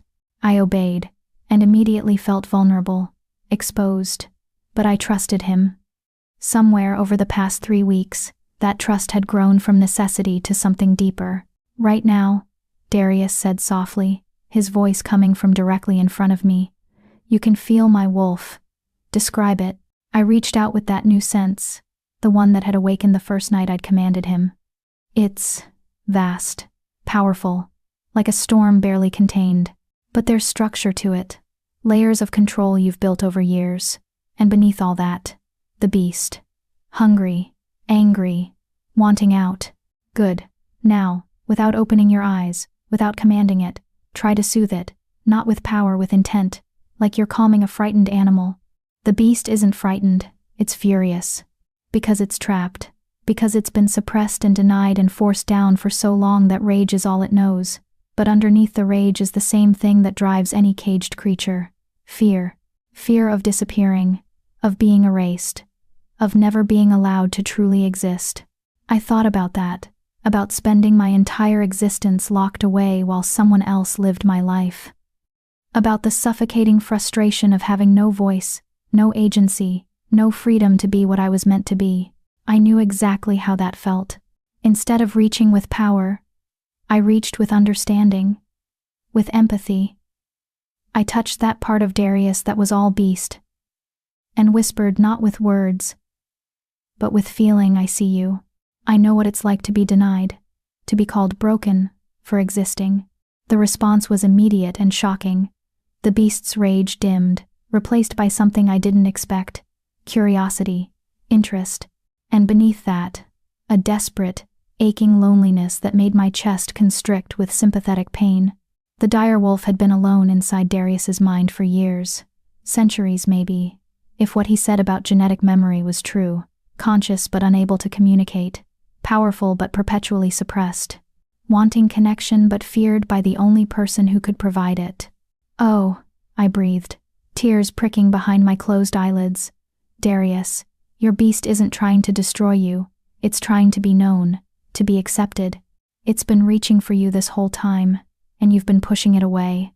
When I opened my eyes, Darius was staring at me with an expression I couldn't decipher. Shock? Wonder? Fear? "What did you do?" His voice was hoarse. I felt the beast just... It calmed. Without force. Without command. It chose to settle. I talked to it. Not with speaker power, with empathy. With recognition. I reached out slowly and took his hand. His fingers were trembling. "You've been fighting a war inside yourself for so long that you forgot there might be another option. What if you're not supposed to suppress the beast? What if you're supposed to integrate it? That's impossible. The direwolf form is too powerful, too primitive, too honest," I interrupted. "That's what scares you. The beast doesn't know how to lie, how to hide, how to be anything other than exactly what it is. And you've spent years building masks, creating personas, becoming the high alpha everyone expects. The beast threatens all of that." His hand tightened on mine. "If I let it integrate, if I stop fighting, I'll lose myself. Or you'll find yourself. The self you were supposed to be before you learned that what you are is something to fear." We sat in silence for a long moment, hands clasped, breathing synchronized. I could feel his wolf, no, his beast, his direwolf self hovering in that space between us. Curious, cautious, wanting desperately to be accepted but terrified of rejection. Just like me, just like I'd always been. "The binding ritual," Darius said finally. "What I told you about, it's not just about giving me an anchor, it's about creating a bridge, between human and beast, between suppression and integration, between what I am and what I could be. And you need me for that, because I can't do it alone. The beast won't trust me. Why would it? I've been its jailer for years. But you..." He looked at me with those silver eyes that were no longer quite so alien. "You see it. Accept it. You're not afraid of what it is." "I'm terrified of what it is," I corrected. "I'm just more terrified of what I am. At least you know you're powerful. I'm still figuring out if I'm a person or a weapon. You're both. Just like I am." He released my hand and stood, offering me help up. "The binding ritual has to be performed under a full moon. That gives us exactly 6 days. 6 days to prepare, to strengthen your control, to make sure you're ready for what comes next." "What does come next? What happens in the ritual?" "I don't know exactly. The records were destroyed during the purge, but the fragments I've found suggest it's a complete merging of consciousness. You'll be in my head. I'll be in yours. No secrets, no barriers, no protection. You'll see everything I am, including the parts I've hidden from everyone, including myself. And I'll see you the same way." The intimacy of that, the absolute vulnerability made my stomach clench. That's more than mate bonds. It's more than anything that exists in modern shifter culture. It's older, more fundamental, and once it's done, it can't be undone. Are you sure you want this, Kiera? Because once we start down this path, there's no going back to who we were before. Was I sure? 6 weeks ago, I'd been the broken daughter, the shameful secret, the girl with no wolf and no future. Now I was being offered power, purpose, and a connection to someone who understood what it meant to be other. But I'd also be giving up any chance at a normal life. At freedom, at discovering who I could become without being bound to someone else's fate. I don't know, I admitted. Ask me again in 6 days, after I've met the council. After I've seen if I can hide what I am from people who want to kill me for existing. If I survive that, if I can look you in the eye afterward and say yes without doubting myself, then we'll do the ritual. Fair enough. He walked me to the door, his movements careful, controlled. Kiera? Thank you, for seeing the beast as something other than a monster. No one else ever has. Not even you, I pointed out. Especially not me. He smiled, and it was genuine, the first real smile I'd seen from him. It transformed his face, made him look younger, less burdened. Get some sleep. Tomorrow we start preparing for the council meeting. I need to teach you how to lie convincingly while surrounded by predators who can smell fear. Wonderful. My favorite activity. He laughed, actually laughed, and the sound echoed down the corridor like something precious and rare. The next 5 days were different from the previous weeks. Instead of combat training in the restricted wing, Darius brought in tutors, protocol specialists who taught me how to address council members, where to stand, when to speak, and more importantly, when to stay silent. Voice coaches who helped me modulate my tone so I didn't accidentally layer commands into casual conversation. Even a meditation instructor, an ancient Omega female who taught me breathing techniques to stay calm under pressure. The council will try to rattle you, she explained during one session. They'll ask invasive questions, challenge your presence, test your emotional control. Alphas are predators. They instinctively target weakness. You must appear calm, deferential, but not afraid. Fear invites attack. How do I appear calm when I'm terrified? You remember that fear is just a chemical response. It can't hurt you unless you let it control you. Breathe through it. Ground yourself in your body. And if all else fails, she leaned in conspiratorially. Remember that you could destroy any of them with a single word. That knowledge is power, even if you never use it. I thought about that often over those 5 days. The power I possessed, tucked away and hidden, waiting. Like the silver knife in my boot there if needed, but hopefully unnecessary. Luna, my assigned servant, had been instructed to prepare me for the council meeting. She brought formal clothes, a simple black dress that was elegant without being ostentatious, soft leather shoes that were comfortable but refined. She showed me how to arrange my hair in a way that looked sophisticated but not vain. You look like you belong here, she said, studying me critically on the morning of the meeting. Not pack, not quite human, something in between. Is that good? It's honest. The council values honesty, even when they're lying through their teeth. She adjusted the drape of my dress one final time. The High Alpha has been different since you arrived, calmer, more present. Whatever you're doing, keep doing it. I wanted to tell her that what I was doing might get us all killed. That I was a ticking bomb waiting to explode in the middle of shifter politics. But I just smiled and thanked her for her help. Darius came for me at noon. He was dressed formally, a black suit that fit him perfectly, his hair pulled back in a neat braid, his eyes hidden behind dark glasses that made him look dangerous and untouchable. The High Alpha, not the man I'd been training with every night. Ready? He asked. No. But I'm going anyway. Good answer. He offered his arm, and I took it, letting him lead me through corridors I'd never seen before. We climbed rather than descended, rising through level after level until we reached the very top of the citadel. The council chamber was circular, with windows that offered 360-degree views of the territories.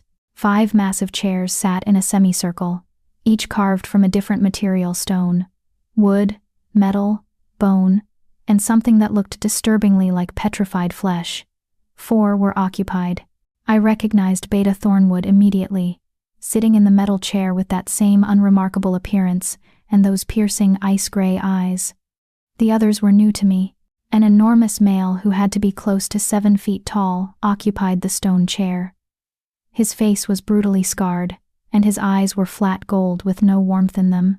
The wooden chair held a female with silver hair despite appearing middle-aged, her posture regal, her expression calculating.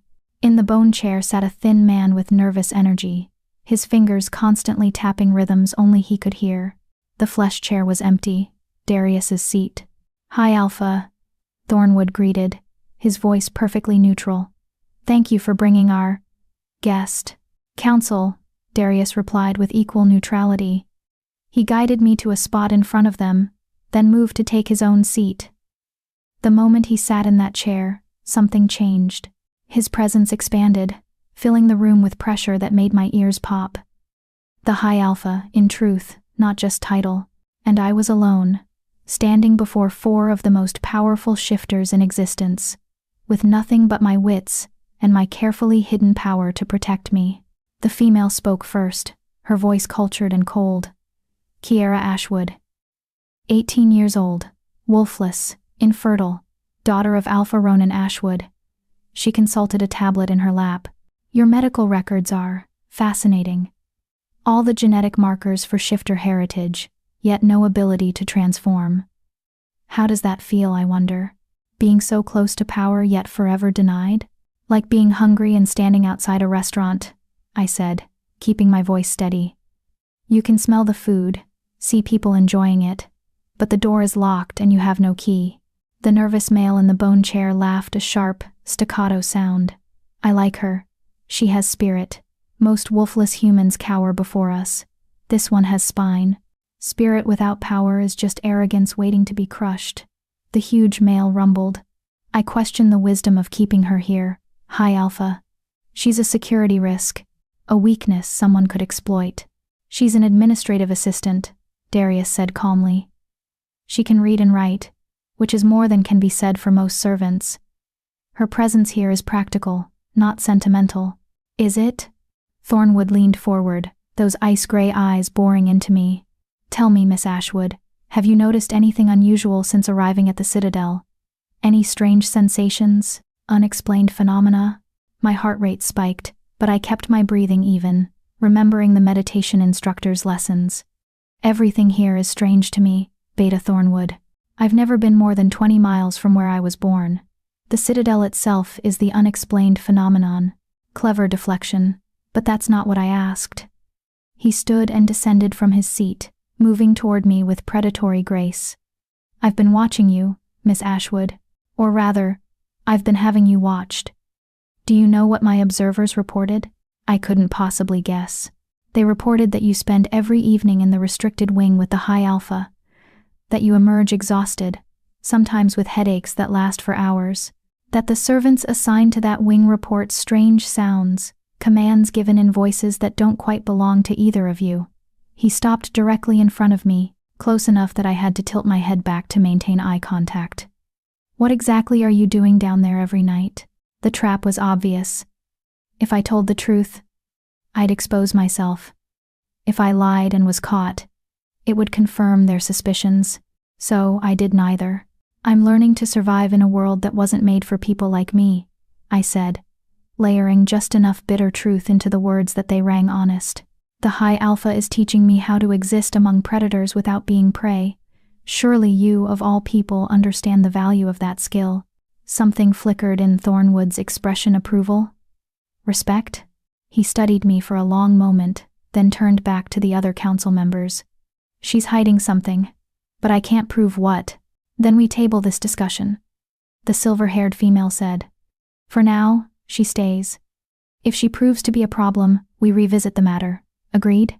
The others nodded, though the huge male looked displeased. "One more thing," Thornwood said, still watching me. "The full moon is tomorrow night. I'd like permission to observe your training session, just to satisfy my curiosity about what the High Alpha finds so valuable in a wolfless girl." My blood turned to ice. Tomorrow night was the binding ritual. If Thornwood observed, if he saw what we really were. "Denied," Darius said, his voice carrying absolute authority. "The restricted wing is called that for a reason. Beta Thornwood. No one enters without my explicit permission, and I'm not granting it. Not even to you. High Alpha. This matter is closed. Darius stood, and the pressure in the room intensified until I could barely breathe. Unless the council wishes to formally challenge my authority over my own private quarters?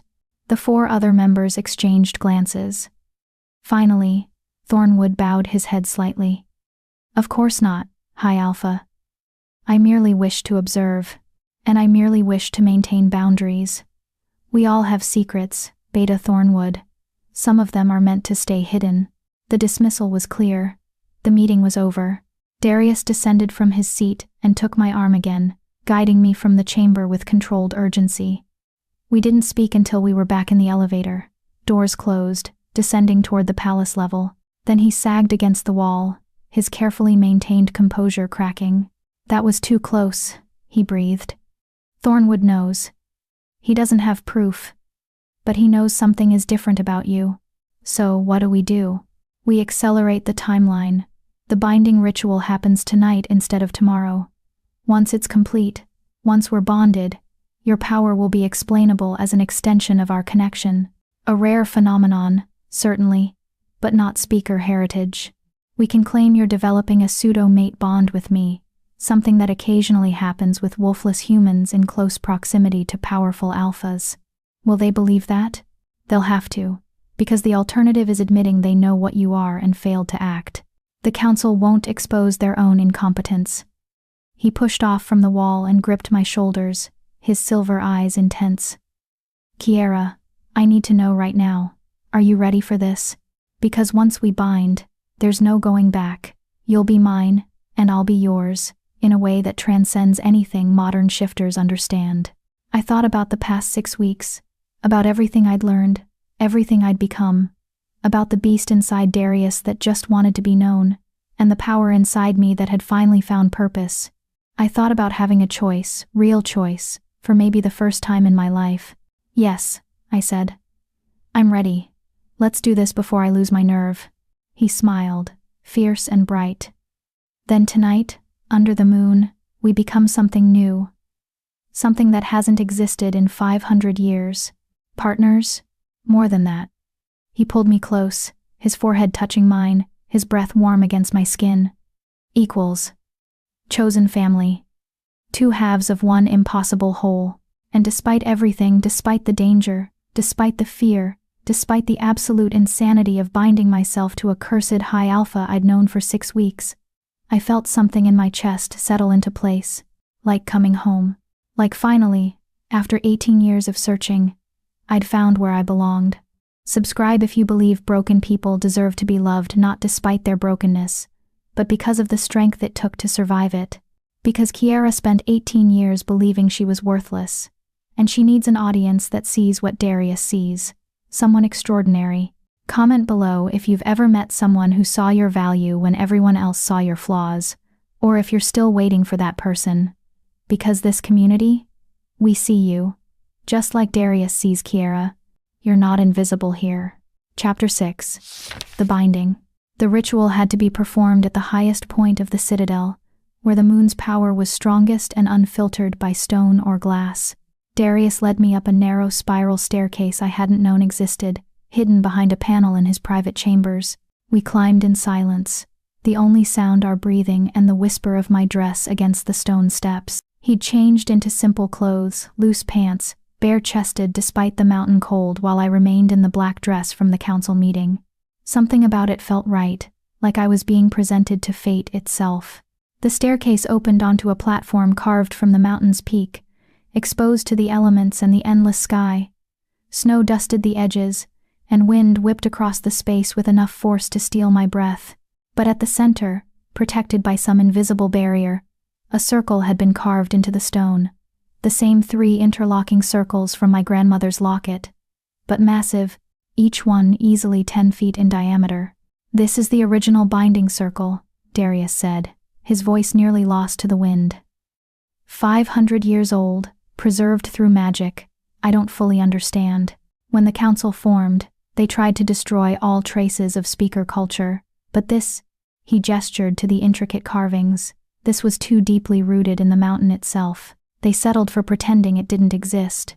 The moon hung directly overhead, full and heavy, its light turning everything silver. I could feel it pulling at something inside me, that hollow space where my wolf should have been. Calling to it, awakening it. "What do we do?" I asked, my teeth chattering from cold and nerves. "First, we acknowledge what we're attempting. This isn't a game, Kiera. Once we begin, the magic will take over. It will strip us down to our most fundamental selves and forge a connection between them. Everything we are, every memory, every fear, every secret we've hidden from the world will be laid bare." "Are you absolutely certain?" I thought about the council meeting, about Thornwood's suspicious eyes, about Dr. Reeves and her hunger to dissect what made me different. I thought about my pack, my family, everyone who'd looked at me and seen only a mistake that needed to be hidden away. Then I thought about the past 6 weeks, about learning I had power, purpose, a reason for existing that went beyond being someone's shame, about the beast inside Darius that had recognized me, that had pressed its massive head to my chest, in what felt like gratitude for simply being seen. "I'm certain," I said. "Let's do this." Darius nodded and stepped into the circle's center, positioning himself where all 3 loops intersected. He gestured for me to join him. And when I did, I felt it immediately, a hum of power rising from the stone itself, ancient and patient and vast. "Give me your hands," he said, and I placed my palms in his. His skin was fever hot, his pulse racing beneath my fingertips. The ritual requires blood, breath, and spoken vows. We'll cut our palms not deep, just enough to mingle blood. Then we breathe together until our rhythms synchronize. Finally, we speak the binding words. What are the binding words? I don't know exactly. The fragments I found suggested they're different for every bonding, drawn from the individual's true names, not the names we're called, but the names our souls know themselves by. When the moment comes, you'll know what to say. Trust that." He produced a silver blade, not my knife, but something ceremonial, etched with symbols that matched the circle beneath our feet. Without hesitation, he drew it across his left palm, blood welling dark against his skin. Then he offered it to me. I took the blade with shaking hands and pressed it to my own palm. The pain was sharp, immediate, but not unbearable. Blood pooled and dripped between my fingers, and Darius caught my hand before I could pull away. Our wounds pressed together, blood mingling, and the moment our fluids touched, the circle beneath us blazed with light. It was like being struck by lightning made of moonbeams. Power surged through me, not painful but overwhelming, filling every empty space inside me until I thought I might burst apart. I gasped, and Darius pulled me closer, our joined hands trapped between our bodies. "Breathe with me," he commanded, and I did, matching my inhales to his, letting our exhales synchronize. The power settled into a rhythm, pulsing in time with our shared breath, building with each cycle. And then I felt it, his consciousness touching mine. It wasn't like reading someone's mind. It was deeper, more fundamental. I was inside his memory, living it as he had lived it. A child, no more than 6, watching in horror as his first transformation went wrong. Bones breaking and reforming too large, too wrong. His mother screaming. His father, then High Alpha, calling for restraints. The shame of being locked in a cell while they debated whether to kill him or try to fix him. Decades of learning to control something that couldn't be controlled. Transformations that left him bleeding and broken. The gradual realization that he was becoming stronger but less stable. That every shift brought him closer to losing himself entirely. The day he became High Alpha, not through challenge, but through his father's suicide. The note left behind. Better to die human than live as a monster. Don't let it take you too. Fight it every day, or end it before you endanger the pack. Years of isolation.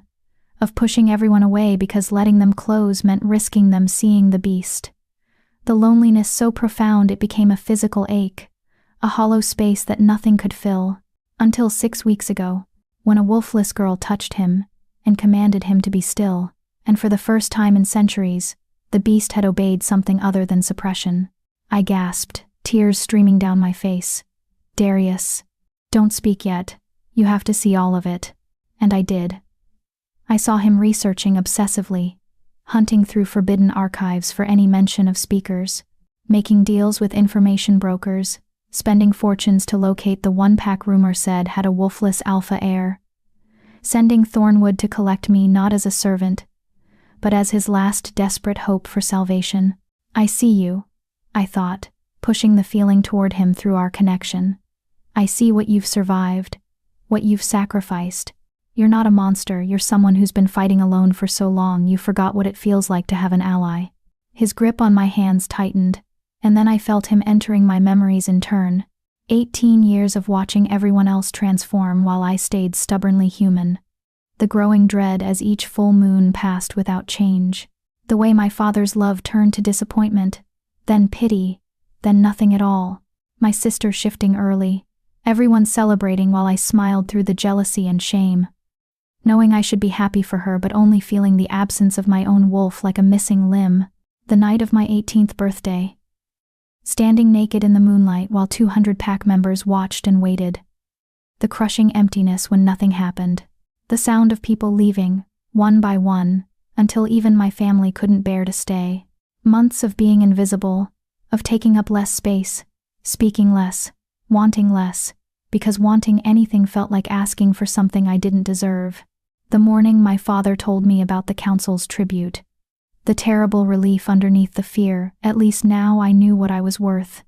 At least someone wanted me, even if only as property. Darius made a sound like he'd been gutted. Kiera, gods. I didn't know I knew you'd suffered, but I didn't understand. Now you do, I whispered. Now you know why I said yes to this. Because for the first time in my life, someone looked at me and saw possibility instead of lack. The light around us intensified, and I felt the binding taking hold, threads of power weaving between us, connecting consciousness to consciousness, soul to soul, and with it came understanding that transcended words. His true name, the one his soul knew itself by, Darius of the between spaces, neither fully human nor fully beast, forever caught in the liminal space that others feared to acknowledge. My true name, the one I'd never spoken aloud. Kiera who speaks to beasts, born to be bridge and bond, the voice that could reach what others couldn't touch. The names rose from somewhere deep inside us both, ancient and inevitable, and we spoke them simultaneously. I bind myself to Darius of the between spaces, to be his anchor when the beast rises, his voice when words fail, his witness in darkness and light. I bind myself to Kiera, who speaks to beasts, to be her shield when the world turns cruel, her strength when she falters, her home when she has nowhere else to belong. The words resonated through the circle, through the mountain, through our joined blood and synchronized breath, and then the binding snapped into place with force that drove us both to our knees. It felt like being unmade and remade simultaneously. Like every cell in my body was being rewritten with new code, new purpose. I screamed, or maybe Darius screamed, or maybe we both did as the magic completed its work. And then, suddenly, it was over. We knelt facing each other in the center of the circle, hands still clasped, blood drying on our palms. The light had faded. The wind had died. Even the moon seemed dimmer, its work complete. But everything was different. I could feel him. Not just emotionally, but physically, a second heartbeat in my chest that matched my own, a second consciousness hovering at the edge of my awareness. His presence wrapped around me like a second skin, protective and intimate, and absolutely undeniable. Kiera. My name on his lips sounded different, weighted, sacred. Can you feel everything? I breathed. I can feel your beast. It's not separate from you anymore, it's integrated, part of the whole instead of something locked away. He looked down at his hands, flexing them with wonder. You're right. The constant pressure, the feeling of something trying to claw out, it's gone. The beast is still there, still powerful, but it's peaceful, like it finally has permission to exist. Because I gave it that permission. When I spoke your true name, when I acknowledged you as the between spaces, I was accepting both halves of you. The human and the beast. Together. And you. He reached up slowly and touched my face, his fingers gentle. Kiera, your eyes. They're different. I pulled my grandmother's locket up, using its polished surface as a makeshift mirror. My reflection stared back, and I gasped. My eyes were no longer fully human. They held the faintest trace of silver, not glowing like Darius's, but present, marking me as something other, something changed. "The binding activated your wolf," Darius said, his voice filled with awe. "Not fully, you can't shift yet, but it's there now, waking up, responding to the bond. Kiera, do you understand what this means? You're not just a speaker anymore. You're becoming something that hasn't existed since before the Forgotten War, a speaker-shifter hybrid. Both bloodlines active, working together instead of at war." I stared at my reflection, at the silver threading through eyes that had been plain brown my entire life. Is this what my grandmother was? Is that why she recognized what I could become? Possibly, if the bloodlines have been dormant in your family for generations, waiting for the right catalyst. He pulled me to my feet, his movements urgent. "We need to get you inside. If anyone sees your eyes before we have a story prepared." But it was too late. "Well," said a cold, familiar voice from the stairway entrance. "This is interesting." We spun to find Beta Thornwood standing at the edge of the platform, his expression unreadable behind his wire-rimmed glasses. How long had he been watching? How much had he seen? "Thornwood," Darius growled, moving to place himself between me and the Beta. "You're trespassing in a restricted area." "Am I?" I was under the impression that council members had access to all Citadel facilities in cases of suspected treason. Thornwood stepped onto the platform, his movements measured and deliberate. "And what I'm witnessing certainly appears treasonous. The High Alpha performing a forbidden binding ritual with a suspected speaker. Care to explain?" "There's nothing to explain. Miss Ashwood is developing a sympathetic bond with me. A rare but documented phenomenon among wolfless humans exposed to prolonged alpha presence." "Is that so?" Thornwood's gaze fixed on me, and I felt the weight of his scrutiny like a physical pressure. "Then you won't mind if I test that theory?" "Miss Ashwood, please command me to kneel." The trap was obvious. If I refused, it would confirm I had speaker abilities I was hiding. If I complied and nothing happened, he'd know Darius was lying about the nature of our bond. And if I complied and succeeded, "She can't command anyone," Darius said quickly. "The bond only works between us, a result of prolonged exposure and compatible genetics." "Then let her try anyway. If you're telling the truth, nothing will happen, and we can all go about our evening." Thornwood's smile was sharp. "Dangerous, unless, of course, you're afraid of what we might discover." I looked at Darius through our new bond, feeling his fear, his desperation, his certainty that this was the end. Thornwood had maneuvered us into a position where any choice would expose us, unless I could find a fourth option. "You're right," I said, meeting Thornwood's ice-gray eyes directly. "I should demonstrate what I'm capable of, to clear up any confusion about my nature." "Kiera." "No." Darius reached for me, but I stepped forward, out of his protective radius. "I am Kiera who speaks to beasts," I said, layering power into my voice but directing it carefully, precisely. "And I command you, Beta Thornwood, to tell the truth. What do you really want from this confrontation?" The speaker command hit him like a physical blow. I watched him try to resist, watched his considerable will strain against the compulsion.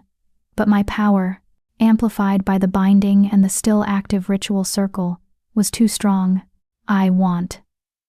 The words seemed torn from him. "I want proof that speakers still exist. That the council's genocide failed. That there's still hope for." He cut himself off with visible effort, his face going pale. "Hope for what?" I pressed, feeling the shape of the secret he was hiding.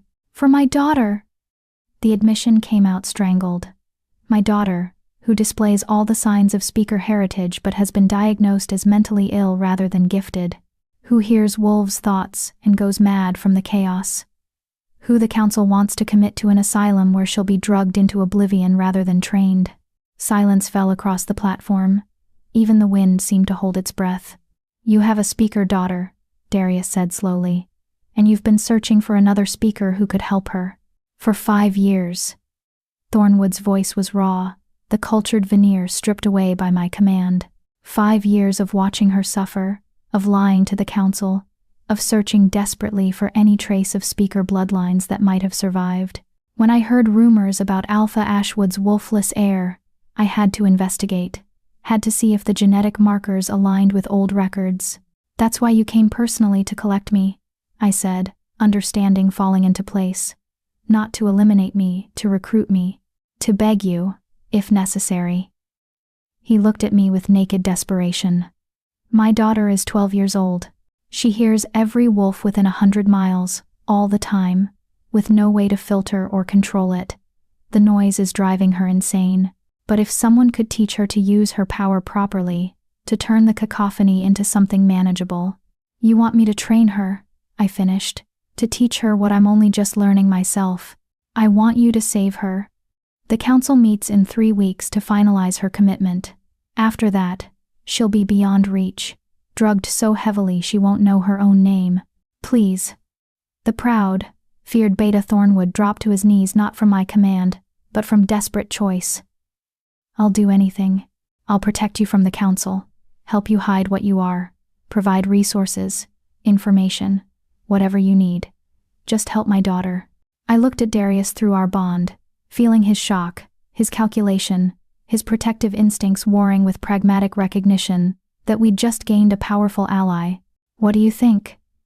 I pushed the thought toward him through our connection, and felt his surprise that it worked. I think, he responded the same way, that you just turned our greatest threat into our greatest asset. Well done, speaker mine. The possessive endearment sent warmth through my chest. I turned back to Thornwood, who still knelt on the cold stone, waiting for judgment. I'll help your daughter, I said. On 3 conditions. First, you tell no one about what I am, not the council, not your allies, no one. As far as anyone knows, I'm just a wolfless human who developed a sympathetic bond with the High Alpha. Agreed. Second, you provide us with everything you've learned about speakers. All your research, your sources, any other potential bloodlines you've discovered. If there are more like your daughter out there, we need to find them before the council does. Done. Third, I paused, making sure he understood the weight of what I was asking. You swear loyalty to me. Not to the High Alpha. Not to the council. To me. Personally. Because I'm going to build something new. Something the council won't like. And I need people I can trust absolutely. Thornwood lifted his head, and in his ice-gray eyes, I saw tears. You're going to create a sanctuary for speakers. Train them, protect them, rebuild what the council destroyed. Eventually. First, I need to survive the next 3 weeks. Then I need to learn enough to actually help your daughter. But yes, that's the ultimate goal, to make sure no one else suffers for being born different. Then I swear it. He placed his fist over his heart in the ancient gesture of fealty. I, Beta Thornwood of the Council of 5, pledge my loyalty to Kiera who speaks to beasts. My skills, my resources, my life all are yours to command. The oath resonated through the ritual circle, binding in a different way than my connection with Darius. Not soul deep, but still powerful. Still unbreakable without severe consequences. Rise, I said, and he did. His expression shifted from desperation to something like hope. Thank you, he breathed. You have no idea what this means. I do, actually, because 6 weeks ago, I was your daughter. Suffering from something I didn't understand, with no one to help me, everyone looking at me like I was broken. I met his gaze steadily. That's why I'll help her. Not for your loyalty, though I'll accept it, but because I remember what it feels like to be lost and alone and different. And if I can spare her even one day of that pain, it's worth the risk. Darius stepped up beside me, his hand finding mine, our bond humming with shared purpose. We need to move quickly. If the council suspects anything before we're ready, I'll misdirect them, Thornwood said. Create false trails, redirect suspicions, buy you time. But you need to be careful. The other council members aren't as personally motivated as I am. If they discover what you're building, they'll move to destroy it. Let them try, I said, and felt the silver in my eyes flare brighter. I'm done being afraid of people who think difference equals danger. It's time for something new, something better. A revolution, Thornwood said softly. An evolution, I corrected. We're not destroying the old system. We're creating space for something that should have existed all along, a place where speakers and shifters work together, like we were meant to, before the council decided coexistence was impossible. The moon had begun to set, dawn approaching rapidly. We needed to get inside before someone else discovered us. But as I walked back toward the stairwell, flanked by Darius on one side and Thornwood on the other, I felt something shift in my chest. The hollow space where my wolf had slept for 18 years was no longer empty. Something stirred there, awakening slowly, responding to the power I'd claimed and the purpose I'd found. Not fully present yet, but coming. And when she finally emerged, when the speaker and the wolf finally unified into something new, the whole world was going to feel it, just like my grandmother had promised. Chapter 7. The Price of Secrets. The year that followed the binding ritual was both the hardest and the most purposeful of my life. Thornwood made good on his promises. Within days of our arrangement, he'd redirected the council's attention away from me by manufacturing a crisis in the Eastern Territory's rogue attacks that required immediate investigation. While the other council members focused on that threat, Darius and I worked in secret. Training became my entire existence, not just learning to control my speaker abilities, but understanding them. Thornwood smuggled in fragments of pre-purged texts, charred scrolls rescued from burning libraries, oral histories recorded by historians who'd hidden them in code. I spent daylight hours translating, studying, piecing together the lost history of my people. Speakers hadn't been tyrants, as the official histories claimed. They'd been mediators, bridges between human settlements and wolf packs, able to communicate with both, to negotiate peace, to prevent the kind of territorial violence that had nearly destroyed both species. The Forgotten War hadn't been about speakers enslaving shifters. It had been about shifters breaking free from dependence on speakers, attempting to establish autonomy without understanding the cost. The moon goddess didn't create shifters to protect humans from darkness. I read aloud one afternoon, translating from an ancient dialect. She created them to protect humans from speakers who'd grown drunk on power. But in doing so, she overcorrected. She severed the natural bond between the species, and created a world where neither could fully thrive without the other. Darius looked up from his own research anatomical texts about direwolf transformation that he'd been studying obsessively. That explains why my beast settled after our binding. It wasn't just about accepting both halves of myself. It was about reconnecting to the purpose. Direwolves were meant to serve as partners, to speakers, not as independent entities. So you're saying you were always supposed to be this way? That you're not a curse, but an incomplete evolution? Something like that. He moved to sit beside me, our bond thrumming with comfortable familiarity. Over the months, we'd grown accustomed to each other's presence in ways that transcended physical proximity. I could feel his moods, sense his thoughts, knew when he was troubled even from across the citadel, and he could read me just as easily. The first direwolves were speaker bonded. When the bonds were severed, we became lost. Too powerful to control without an anchor. Too unstable to integrate into normal pack structures. Most went feral and had to be destroyed. The few who survived learned to suppress the beast entirely, passing down genetic trauma disguised as noble self-control. That's horrific. That's history, written by the victors who decided speakers were too dangerous to exist. He traced the silver threading through my irises. It had grown more pronounced over the months, especially when I used my power. But you're changing that. Rewriting what's possible. I wanted to believe him. But believing meant confronting the massive responsibility I'd taken on. Thornwood's daughter, Sarah, had arrived 2 months after the binding. She'd been everything her father described 12 years old, skeletal from refusing food, her eyes haunted by sounds only she could hear. The first time I met her, she'd screamed at the sight of me. "Too loud!"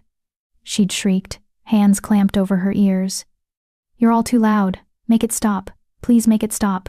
It had taken 3 hours of patient work to help her understand that what she was hearing wasn't madness.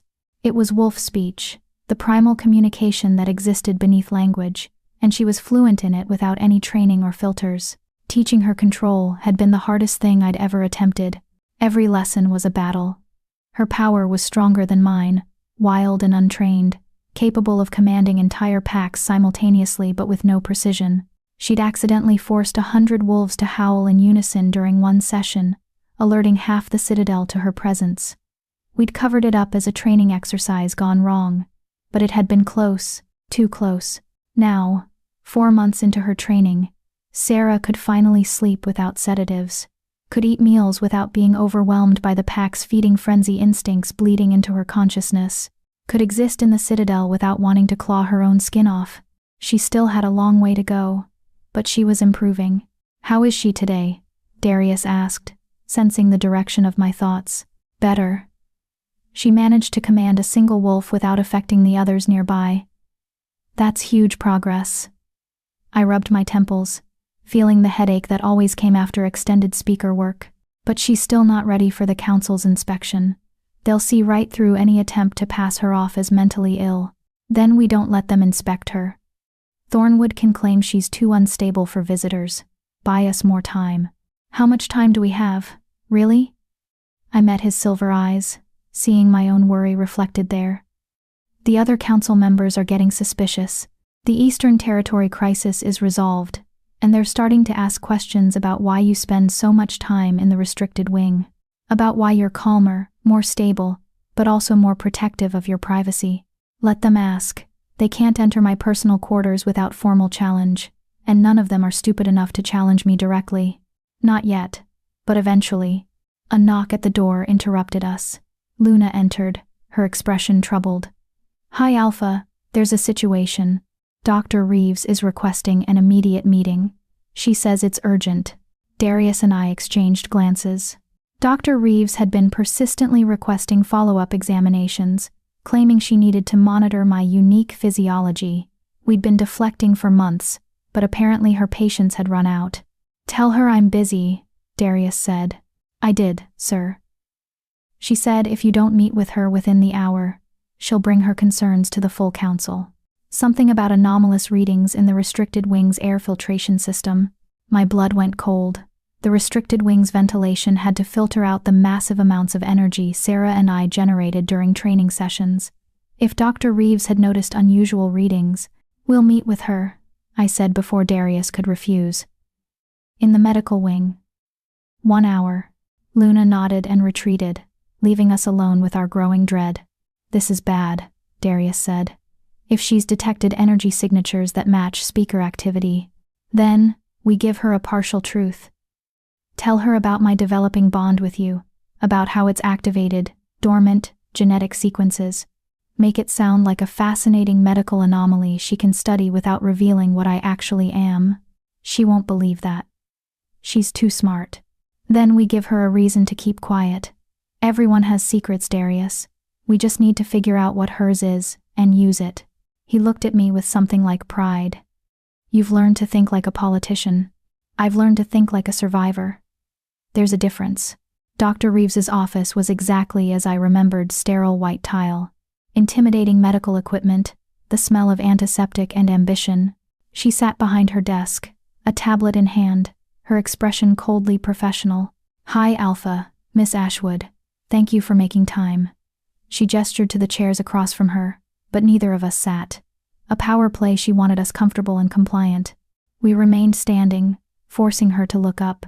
"You said this was urgent," Darius said. "Explain." "Gladly. Over the past several months, I've been monitoring various biological markers throughout the Citadel. Air quality, energy readings, genetic material shed by residents. Standard procedure for a facility this size." She tapped her tablet, and a holographic display appeared. "But I've noticed some unusual patterns.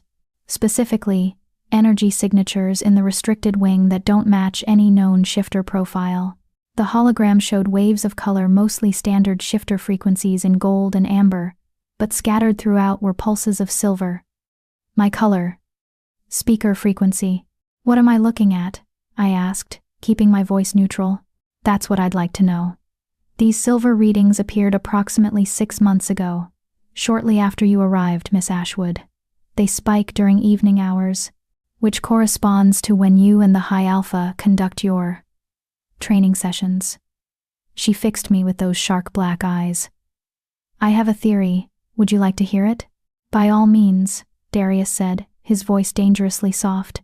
I believe Miss Ashwood is not entirely wolfless. I believe she carries a dormant genetic sequence that has been activated through prolonged exposure to the high alpha's unique direwolf frequency. This activation has triggered the development of abilities that resemble historical accounts of speaker powers, specifically, the capacity to influence shifter consciousness through verbal commands. The silence that followed was suffocating. She knew. Maybe not all of it, but enough. That's quite a theory, I said carefully. Do you have proof?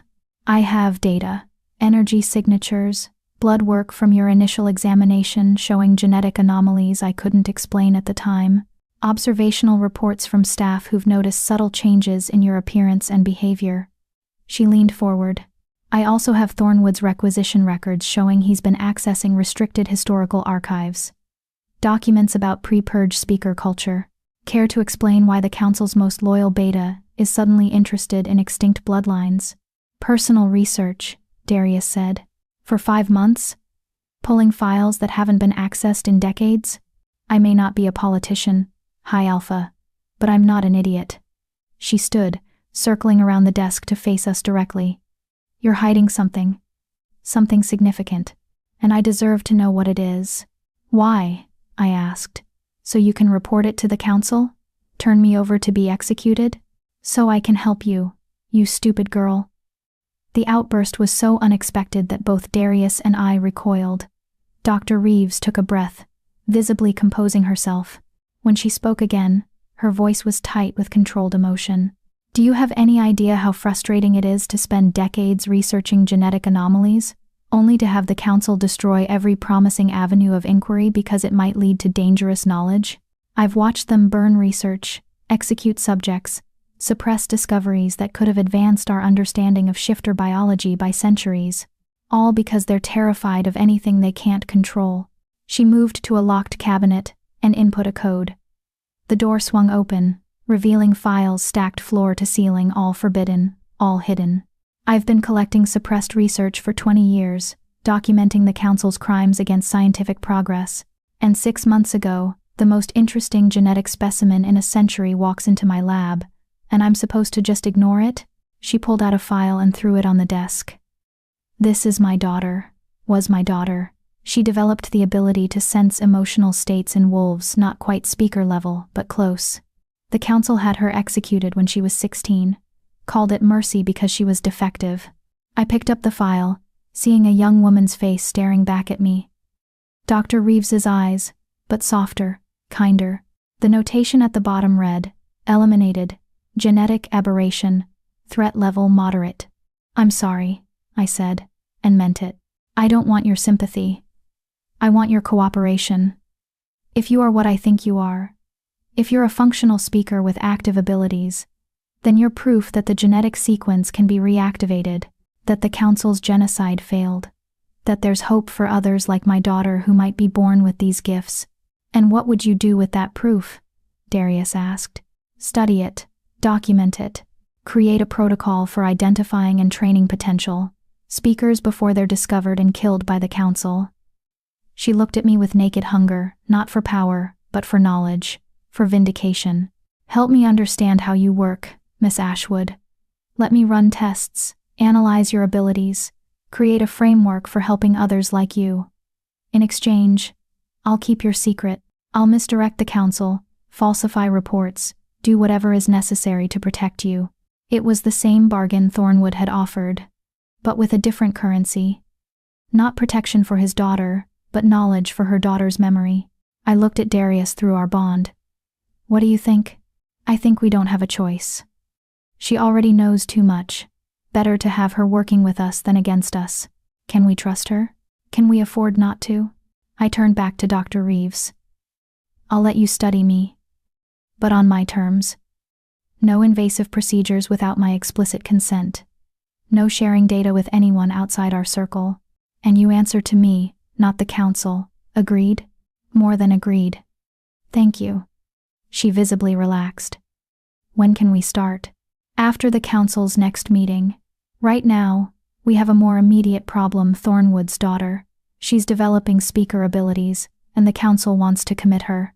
We need medical documentation that supports a diagnosis of temporary mental instability that's now resolving, rather than permanent genetic aberration. Dr. Reeves's expression sharpened. Thornwood has a speaker daughter? And he's been hiding her? He brought her to me for training.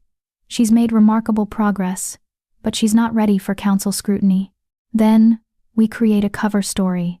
A temporary neurological disorder triggered by early puberty, now successfully treated with a combination of medication and therapy. I can fabricate the necessary records, backdate them to establish a treatment history. She was already pulling up files, her fingers flying across her tablet. When is the inspection? 3 weeks. That's tight, but manageable. I'll need to examine her, establish baseline readings that support the cover story. Can you bring her here without alerting the council? We'll find a way, Darius said. But Dr. Reeves understands that if you betray us, if you reveal what Kiera is to anyone, you'll kill me. Yes, I understand.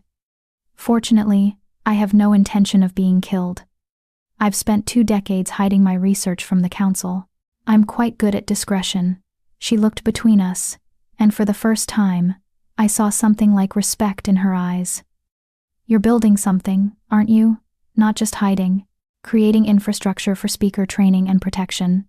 Possibly, I admitted. Is that a problem?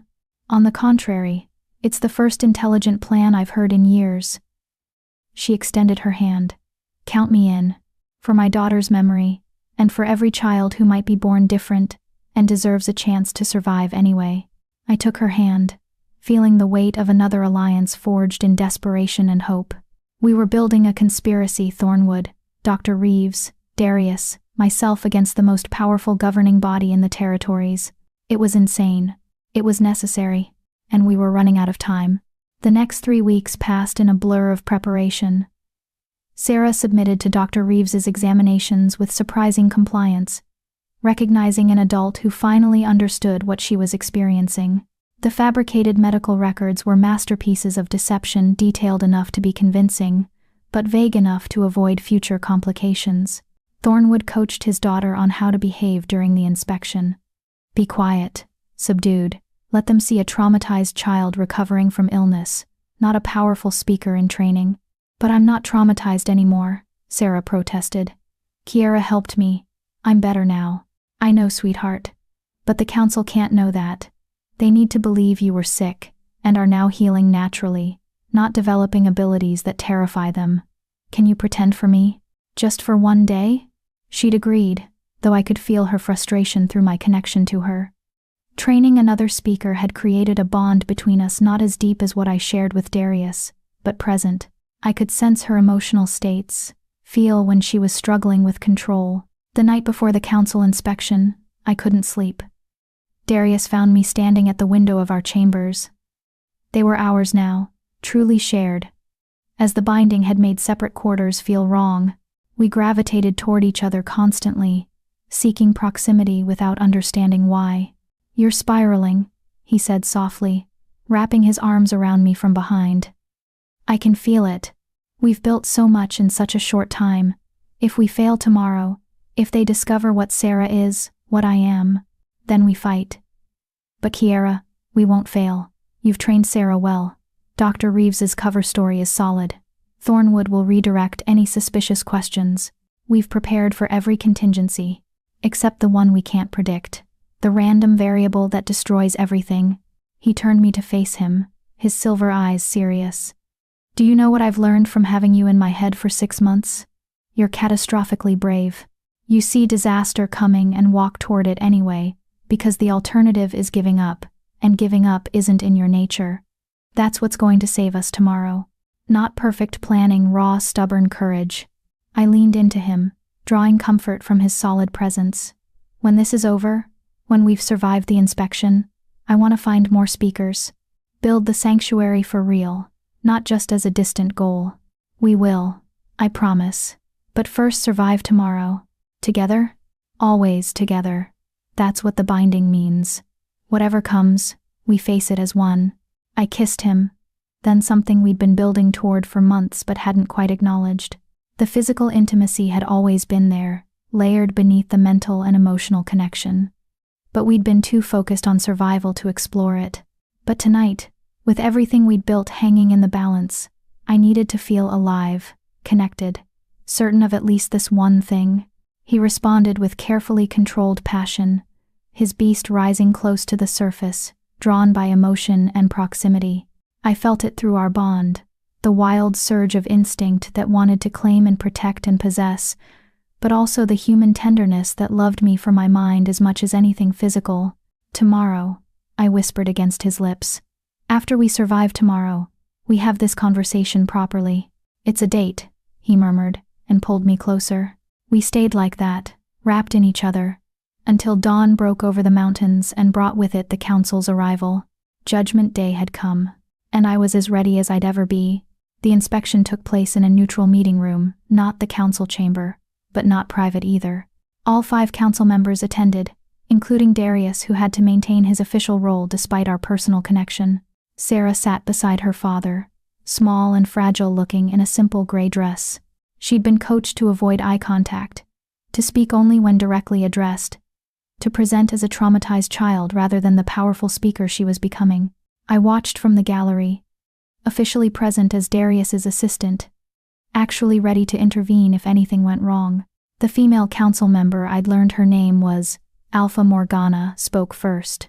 Beta Thornwood, we're here to evaluate your daughter's condition and determine if she's fit for public integration or requires permanent institutional care. Dr. Reeves, please present your findings.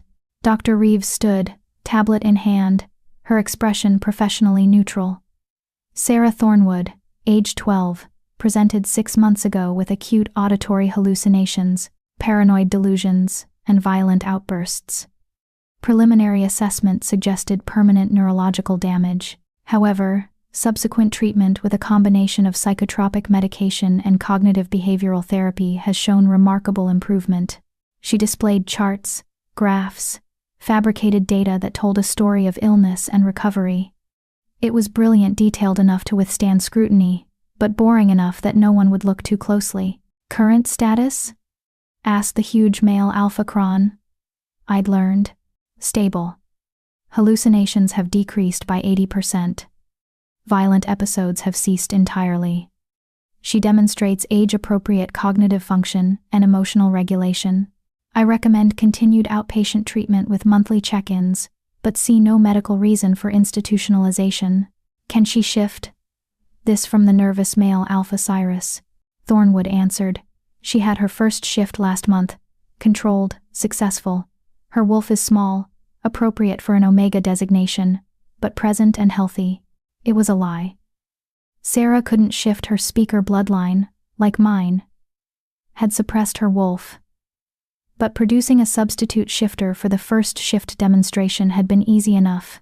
The council wouldn't verify, unless they had reason to doubt. I'd like to question her directly, Morgana said, fixing her calculating gaze on Sarah. Child, do you still hear voices? Sarah shook her head, playing her role perfectly. Look at me when I address you. Slowly, reluctantly, Sarah lifted her eyes. I held my breath, knowing that the silver threading through her irises was visible if you knew what to look for. But Morgana wasn't looking for speaker markers. She was looking for shifter instability. Tell me what you hear right now. In this room. Nothing, ma'am. Just people talking. Sarah's voice was small, childlike. No other sounds? No strange whispers or commands? No, ma'am. And you feel no compulsion to obey these non-existent voices? I feel... Sarah hesitated, and I felt her fear spike through our connection. She was about to break character, about to reveal too much. Before I could intervene, Darius spoke. She feels frightened, as any child would when questioned by 5 of the most powerful shifters alive. Perhaps we could make this less intimidating? It was a calculated risk. High alphas didn't typically advocate for children, especially those under investigation. But it worked. Morgana nodded, her expression softening slightly. Of course. Sarah, I apologize if we're scaring you. We simply want to make sure you're healthy and safe. Do you feel safe with your father? Yes, ma'am, very safe. And you understand that if the voices return, if you start feeling confused or frightened, You need to tell an adult immediately? Yes, ma'am. Good. Morgana looked at the other council members. I move that we accept Dr. Reeves's assessment and release Sarah Thornwood to her father's care with mandatory monthly medical check-ins. Any objections? The others voted in agreement, though Kron looked disappointed. He'd probably been hoping for something dramatic, some excuse to exercise authority. Motion passes. Beta Thornwood, you're dismissed. Please keep us informed of your daughter's progress. Thornwood stood, guiding Sarah from the room with a hand on her shoulder. As they passed my position in the gallery, I caught Sarah's eye and felt her relief through our bond. You did perfectly, I projected toward her. So brave. Her tiny smile was all the acknowledgement I needed. But then, as they reached the door, Sarah stumbled, caught herself, and in that moment of imbalance, her control slipped. Every wolf in the room felt it. A pulse of speaker command that said, "Protect," radiating from her small form. It lasted less than a second, but it was there, undeniable, and 3 wolves immediately moved toward her in response before catching themselves. The room went silent. Morgana's eyes narrowed. What was that? What was what? Thornwood asked, but his voice was too careful. That pulse of power. It felt like... She stopped herself, but the damage was done. Suspicion had been planted. Kron stood, his massive frame intimidating. The child is not what she appears. I move that we extend the inspection, run additional tests. Denied, Darius said, his voice carrying absolute authority. The council has voted. The matter is closed. High Alpha, with respect, if there's even a possibility. There is no possibility. What you felt was residual distress from a traumatized child. Emotional bleed over from a young shifter still learning control. It happens. Frequently. He stood, and the pressure in the room intensified. Unless you're suggesting we interrogate every young wolf who experiences emotional instability, in which case, I'll expect all your children, grandchildren, and young pack members to submit to similar scrutiny. The threat was clear.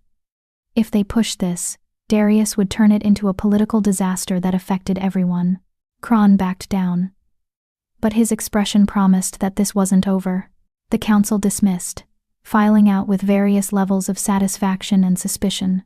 Thornwood rushed Sarah away before anyone could corner them with follow-up questions. And I sat in the gallery, my heart pounding, knowing we'd just barely survived, but also knowing that our time was running out. The council was watching now, suspicious, searching for proof, and eventually, they would find it. If you're holding your breath right now, if your heart is racing because you know everything Kiera has built is about to crumble, hit subscribe, because she needs you in her corner when the truth comes out. She needs people who won't abandon her when the world turns against her. Again, comment if you know what it's like to hide who you really are just to survive. Don't let her face Chapter 8 alone. Chapter 8, The Revelation. The attack came 3 days after the inspection. I was in the restricted wing with Sarah, working on fine-tuning her control, when the explosion rocked the citadel.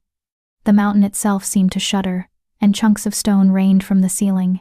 I threw myself over Sarah instinctively, shielding her with my body as the world turned to chaos and dust. What was that? She screamed, her voice barely audible over the alarm klaxons that had started wailing. I don't know. Stay behind me. I pulled her to her feet, coughing through the dust cloud. Through my bond with Darius, I felt his instant response rage mixed with battle readiness, his beast rising to the surface with predatory eagerness. Where are you? His thought came sharp and urgent. Restricted wing, with Sarah. What's happening? Under attack. Multiple entry points. Get to the panic room, now. Don't come out until I come for you. Darius. Now. Kiera. The command wasn't alpha dominance, it was fear. He was terrified for me, and that fear was more compelling than any order could be. I grabbed Sarah's hand and ran, navigating the dust-choked corridors by memory and instinct. Behind us, I could hear sounds of combat snarls, screams, the meaty impact of bodies colliding. The citadel was under siege, but by whom? We'd just reached the panic room when a figure stepped out of the shadows, blocking our path. Alpha Kron, in his massive wolf form, stood between us and safety. His gold eyes glowed with malicious triumph, and his lips pulled back to reveal teeth designed for tearing flesh. Going somewhere? The words came out mangled by his shifted vocal cords, but understandable. The High Alpha said you were in the restricted wing. How convenient that you're exactly where I need you to be. This was you. The realization hit like ice water. You orchestrated this attack. I orchestrated a reckoning. The High Alpha has been hiding something. Everyone can see it. His sudden stability, his protection of a wolfless human, his beta's obsession with forbidden knowledge. Kron advanced slowly, savoring our fear. I suspected. But today, I'm going to prove it. Because when you're threatened, when that child is threatened, you're going to show us all what you really are. He lunged at Sarah. I moved without thinking, putting myself between his massive jaws and the terrified 12-year-old behind me. Speaker power erupted from my throat in a command that shook the walls. Stop! Kron froze mid-leap, his body locked in place by my will. But I could feel him fighting it, his alpha strength pushing against my command with brutal force. He was stronger than any wolf I'd ever tried to control. I'd have seconds before he broke free. Run! I shoved Sarah toward the panic room. Code 1847. Lock yourself in. Don't open it for anyone but Darius. I can help. Run! She ran, and I turned my full attention to Kron, layering command after command to keep him contained. Be still. Be calm. Be human. Each word drained me, my power burning through my reserves like wildfire. But slowly, agonizingly, his massive form began to shrink, bones cracking as my will forced him back to human shape. He fought every inch of the transformation, and when he finally stood before me as a man, naked, furious, trembling with rage, his first words were a victorious snarl. There it is, proof. You're a speaker. I'm nothing. I gasped, exhausted. Just a girl trying to protect a child. You just commanded an alpha against his will, forced a transformation. That's not nothing, that's exactly what the ancient texts describe. He took a step forward despite my attempts to hold him, his willpower monstrous. The council needs to see this. Needs to understand what the High Alpha has been hiding. He threw his head back and howled a sound that echoed through the entire citadel, a call to the other council members that demanded attention. I felt them respond, felt Morgana and Cyrus converging on our location, drawn by Kron's summons. In seconds, they'd see me standing over an alpha I'd obviously just commanded, and there would be no more hiding. Unless I ran, I bolted, leaving Kron behind, racing through corridors I knew better than anyone after months of nightly training sessions. Behind me, I heard him shift again, heard the thunder of paws against stone as he gave chase. Darius, Kron knows. He's exposed me. The others are coming. Where are you? East Corridor, Level 3, heading for. I rounded a corner and skidded to a stop. The corridor ahead was blocked, not by debris, but by wolves. Dozens of them, surrounding a central figure I recognized instantly. Beta Thornwood, bleeding from multiple wounds, his clothes torn, his expression desperate. And behind him, protected by his body, was Luna, my servant. The young Omega who'd brought me breakfast every morning for 6 months, who'd helped me prepare for the council meeting, who'd become something like a friend despite the barriers between us.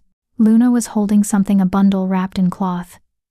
And even from a distance, I could smell it. Speaker artifacts. The forbidden texts Thornwood had been collecting, the ones that would prove what we'd been doing. Miss Ashwood, Thornwood called when he saw me. They know. Someone sold us out. The attackers went straight for my quarters, straight for the archives. We have to destroy the evidence before. A massive gray wolf broke through Thornwood's defense, jaws closing around Luna's arm. She screamed, and the bundle fell, scattering precious documents across the blood-stained floor. I felt something inside me snap, not break, transform. That hollow space where my wolf had slept for 18 years suddenly exploded with power. Not a wolf, not exactly. Something older, vaster. The speaker and the beast finally, fully unifying into something that had never existed before. My voice, when it emerged, wasn't mine anymore. It was layered with frequencies that bypassed consciousness and spoke directly to the primal core of every shifter in range. Enough. The word detonated, like a bomb made of pure will. Every wolf in the corridor, attacking and defending, both froze instantly. Not just frozen in place, but frozen in consciousness, their minds locked in stasis by a command so powerful it overrode even their autonomic functions. Silence fell like a curtain. I walked forward through the maze of paralyzed wolves, and I felt the change in myself. My eyes blazed pure silver now, not just threaded with it. My skin seemed to glow with internal light, and when I spoke, reality itself bent to accommodate my words. Release her. The gray wolf's jaws opened mechanically, dropping Luna's mangled arm. She collapsed, gasping, bleeding badly but alive. Thornwood, get her to Dr. Reeves. Take the artifacts, hide them. He stared at me with something like religious awe. What are you? I don't know yet, but I'm about to find out. Go. Now. He grabbed Luna and the scattered documents, fleeing toward the medical wing. I turned to face the paralyzed wolves, feeling the weight of what I'd just done settling over me like a mantle. I'd revealed myself completely. Every wolf here would remember this, would report it to their alphas. There was no more hiding, no more pretending to be just a wolfless curiosity. The secret was out. Behind me, I heard footsteps, multiple people, running. I turned to see Darius burst around the corner, partially shifted, his beast riding close to the surface. Morgana and Cyrus flanked him, and bringing up the rear was Kron, still naked, still furious. They all stopped dead when they saw the scene. Kiera, Darius breathed, and I felt his shock through our bond.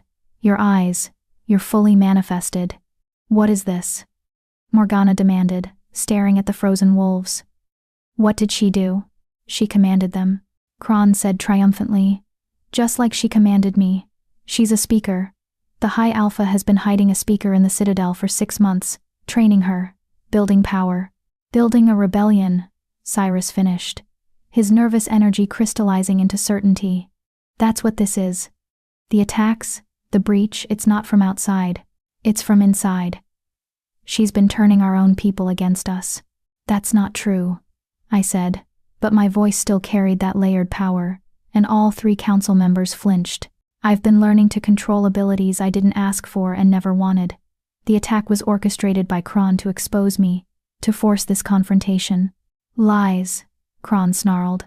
I had nothing to do with. You knew exactly where to find me. Knew I'd be in the restricted wing at this exact time. Knew I'd react to protect Sarah. You set this up. Prove it. I don't have to. You're going to tell them yourself. I let the speaker power rise fully, stopped fighting the transformation that had been building for months. Alpha Kron, I command you. Speak the truth about your involvement in today's attack. He fought. Gods. How he fought. His will was tremendous. His alpha authority pushing back against my command with everything he had. But I was fully manifested now, powered by the binding with Darius, amplified by my grandmother's locket, channeling something ancient and absolute. The words tore from his throat against his will. I hired mercenaries to breach the Citadel. I gave them the security codes. I directed them to the restricted wing and Thornwood's quarters. I did this to force the speaker to reveal herself and prove the High Alpha was harboring forbidden bloodlines. Morgana's expression shifted from suspicion to cold fury. You violated Citadel security. Endangered everyone here. For what political advantage? For the safety of our kind, Kron roared, breaking free of my command through sheer rage. Speakers enslaved us for centuries. They controlled our minds, made us puppets, stripped away our free will. The High Alpha should have killed her the moment he discovered what she was. Instead, he bound himself to her, made himself vulnerable to having an ally instead of an enemy. Darius interrupted, his voice carrying deadly calm. Yes, Kron. I discovered Kiera was a speaker, and rather than executing an 18-year-old girl for the crime of her genetics, I chose to see what she could become with training and support.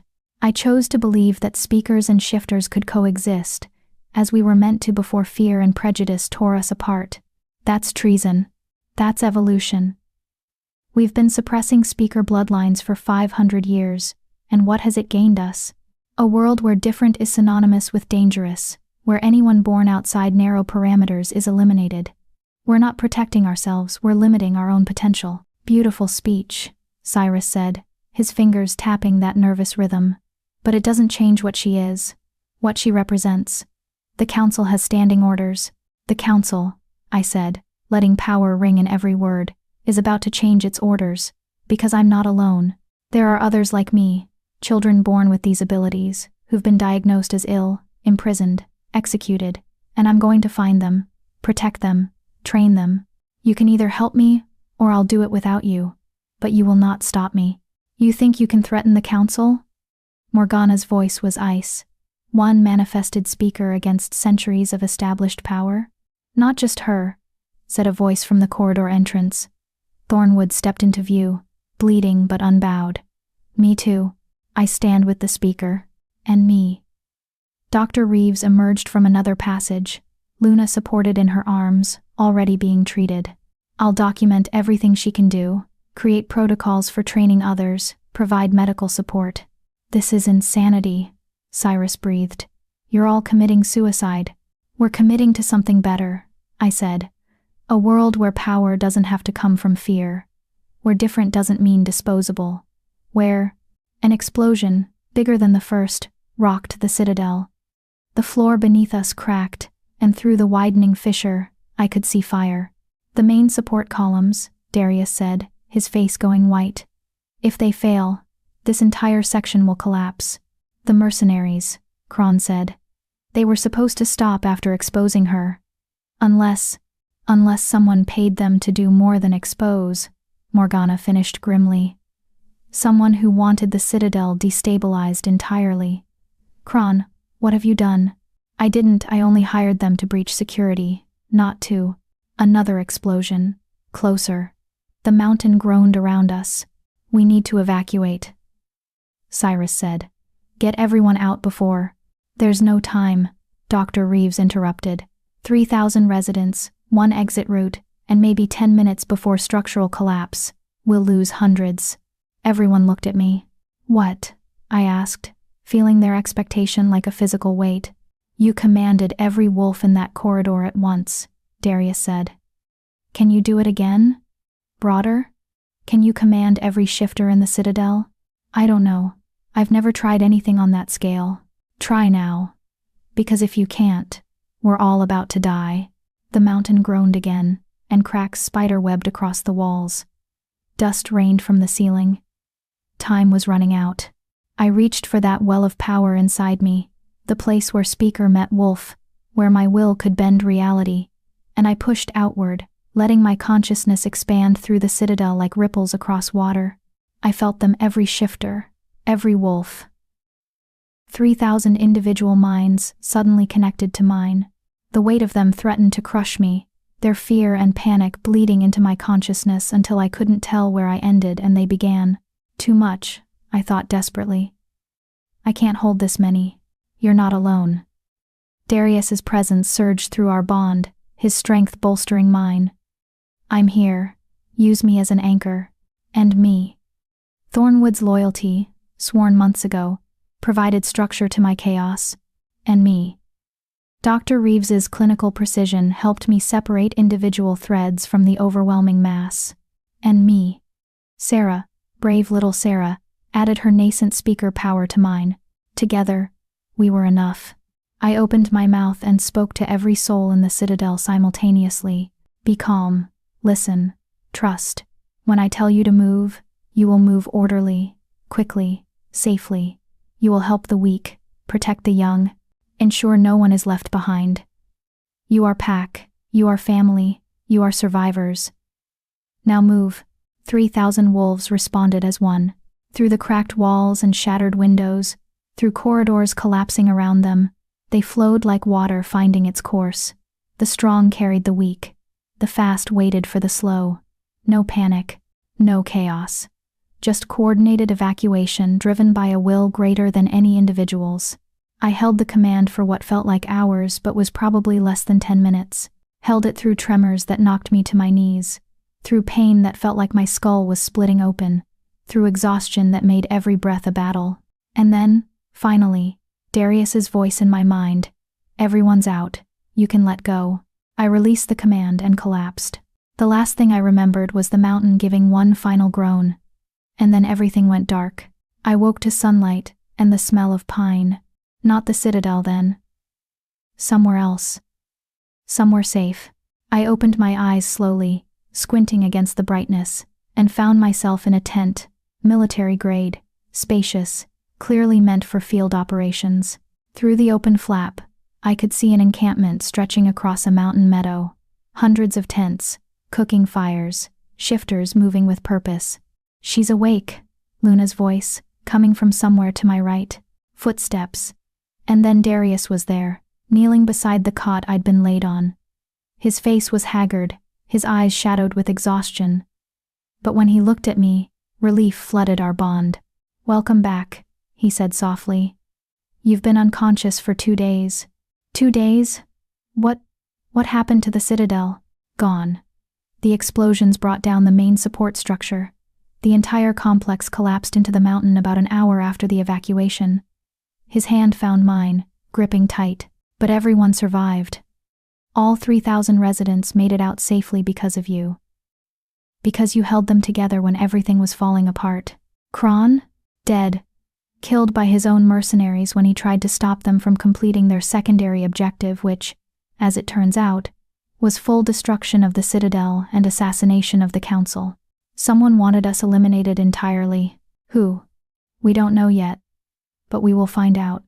He helped me sit up, supporting my back. "Kiera. The council is changed. Kron's betrayal, the attack. Seeing what you did, it shifted something.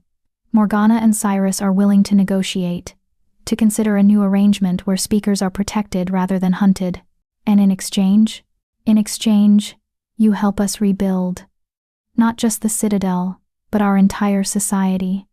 Create balance between speakers and shifters the way it was always meant to be." I looked out at the encampment, at shifters of every rank working together to build temporary shelters, to cook communal meals, to care for the young and elderly. The hierarchy still existed, but softened, made flexible by shared trauma and survival. "This is going to be complicated," I said. "Catastrophically complicated," he agreed, "but also necessary, and possible, because of you." Sarah poked her head into the tent, her young face bright with relief. "You're awake. Dr. Reeves said you might sleep for weeks, but I knew you were stronger than that." Behind her, Thornwood appeared, and then Dr. Reeves, and then more faces. Wolves I'd commanded during the evacuation, people I'd saved, lives I'd touched. They crowded into the tent and spilled outside it, all wanting to see the speaker who'd kept them alive. "Thank you," someone said. Then another, and another, until it became a chorus. "Thank you, thank you, thank you." I'd spent 18 years being the broken one, the failure, the shame no one wanted to acknowledge. And now, in the span of one catastrophic day, I'd become something else entirely. A protector, a bridge, a possibility. "What do we do now?" I asked Darius quietly, through our bond. "We build something better," he answered. "Together." I took his hand, feeling the solid certainty of our connection, and looked out at the faces gathered around us. Speaker and shifter, Omega and Alpha, all waiting to see what would come next. And for the first time in my life, I had an answer. "We change everything." Epilogue. 6 months later. The new settlement had a name now, Haven. It wasn't grand like the Citadel had been, no towering spires or marble halls, but it was ours, built from cooperation between speakers and shifters, designed to accommodate both. Training grounds where young speakers learned control alongside young wolves learning restraint. Medical facilities where Dr. Reeves researched the genetic connections between our kinds. Archives where Thornwood cataloged, rescued histories. And at the center of it all, a simple stone platform, where the 3 interlocking circles had been carved, the symbol of speaker heritage that was no longer forbidden, but celebrated. I stood on that platform now, watching the sun set over the mountains, feeling the weight of responsibility and the lightness of purpose balanced perfectly. Darius joined me, his hand finding mine automatically. Our bond had deepened over the months, grown from desperate necessity to genuine partnership. Love, even, though we rarely named it that way. Some things were too big for words. The council approved the next phase, he said. We can start expanding, bringing in more potential speakers from the outer territories. How many? 17 identified so far. Children and young adults who've been diagnosed as unstable but show the markers. Thornwood's network is growing. We have sympathetic betas in 4 territories now, willing to redirect cases to us instead of the council's asylums. 17 more lives saved. 17 more bridges built. I leaned into him, drawing comfort from his solid warmth. My grandmother would be proud. This is what she saw, what she prepared me for. Not just surviving, but thriving. Creating space for people like us to exist without apology. She'd be proud of more than that. She'd be proud of you not just for what you've accomplished, but for who you've become. Strong, certain, free. Free. The word resonated in my chest. I'd spent 18 years trapped by what I wasn't, and 6 months discovering what I could be. The wolfless girl had become the woman who spoke to beasts, who commanded respect without demanding submission, who proved that different could mean powerful instead of broken. Behind us, a howl rose from the training grounds. Sarah, now 13, successfully commanding a practice formation without overwhelming the participants. Her control had grown enormously. Her power channeled into purpose rather than chaos. Soon she'd be teaching others, passing forward what I'd taught her, creating a legacy that would outlast us all. Your wolf is closer, Darius observed. I can feel her stirring when you use your speaker abilities now. He was right. The dormant shifter bloodline in me was waking, responding to constant use of my power, growing stronger daily. Soon, maybe weeks, maybe months, I'd shift for the first time. Not at 18 when tradition demanded, but when I was ready, when both halves of me were aligned and willing. What do you think I'll be? I asked. Wolf? Direwolf? Something else entirely? Something magnificent, he said with certainty. Something that's never existed before, because you're forging a path no one else has walked. The sun touched the horizon, painting the sky in shades of fire and gold. Across Haven, lights began to appear, cookfires, lanterns, the glow of community settling in for evening.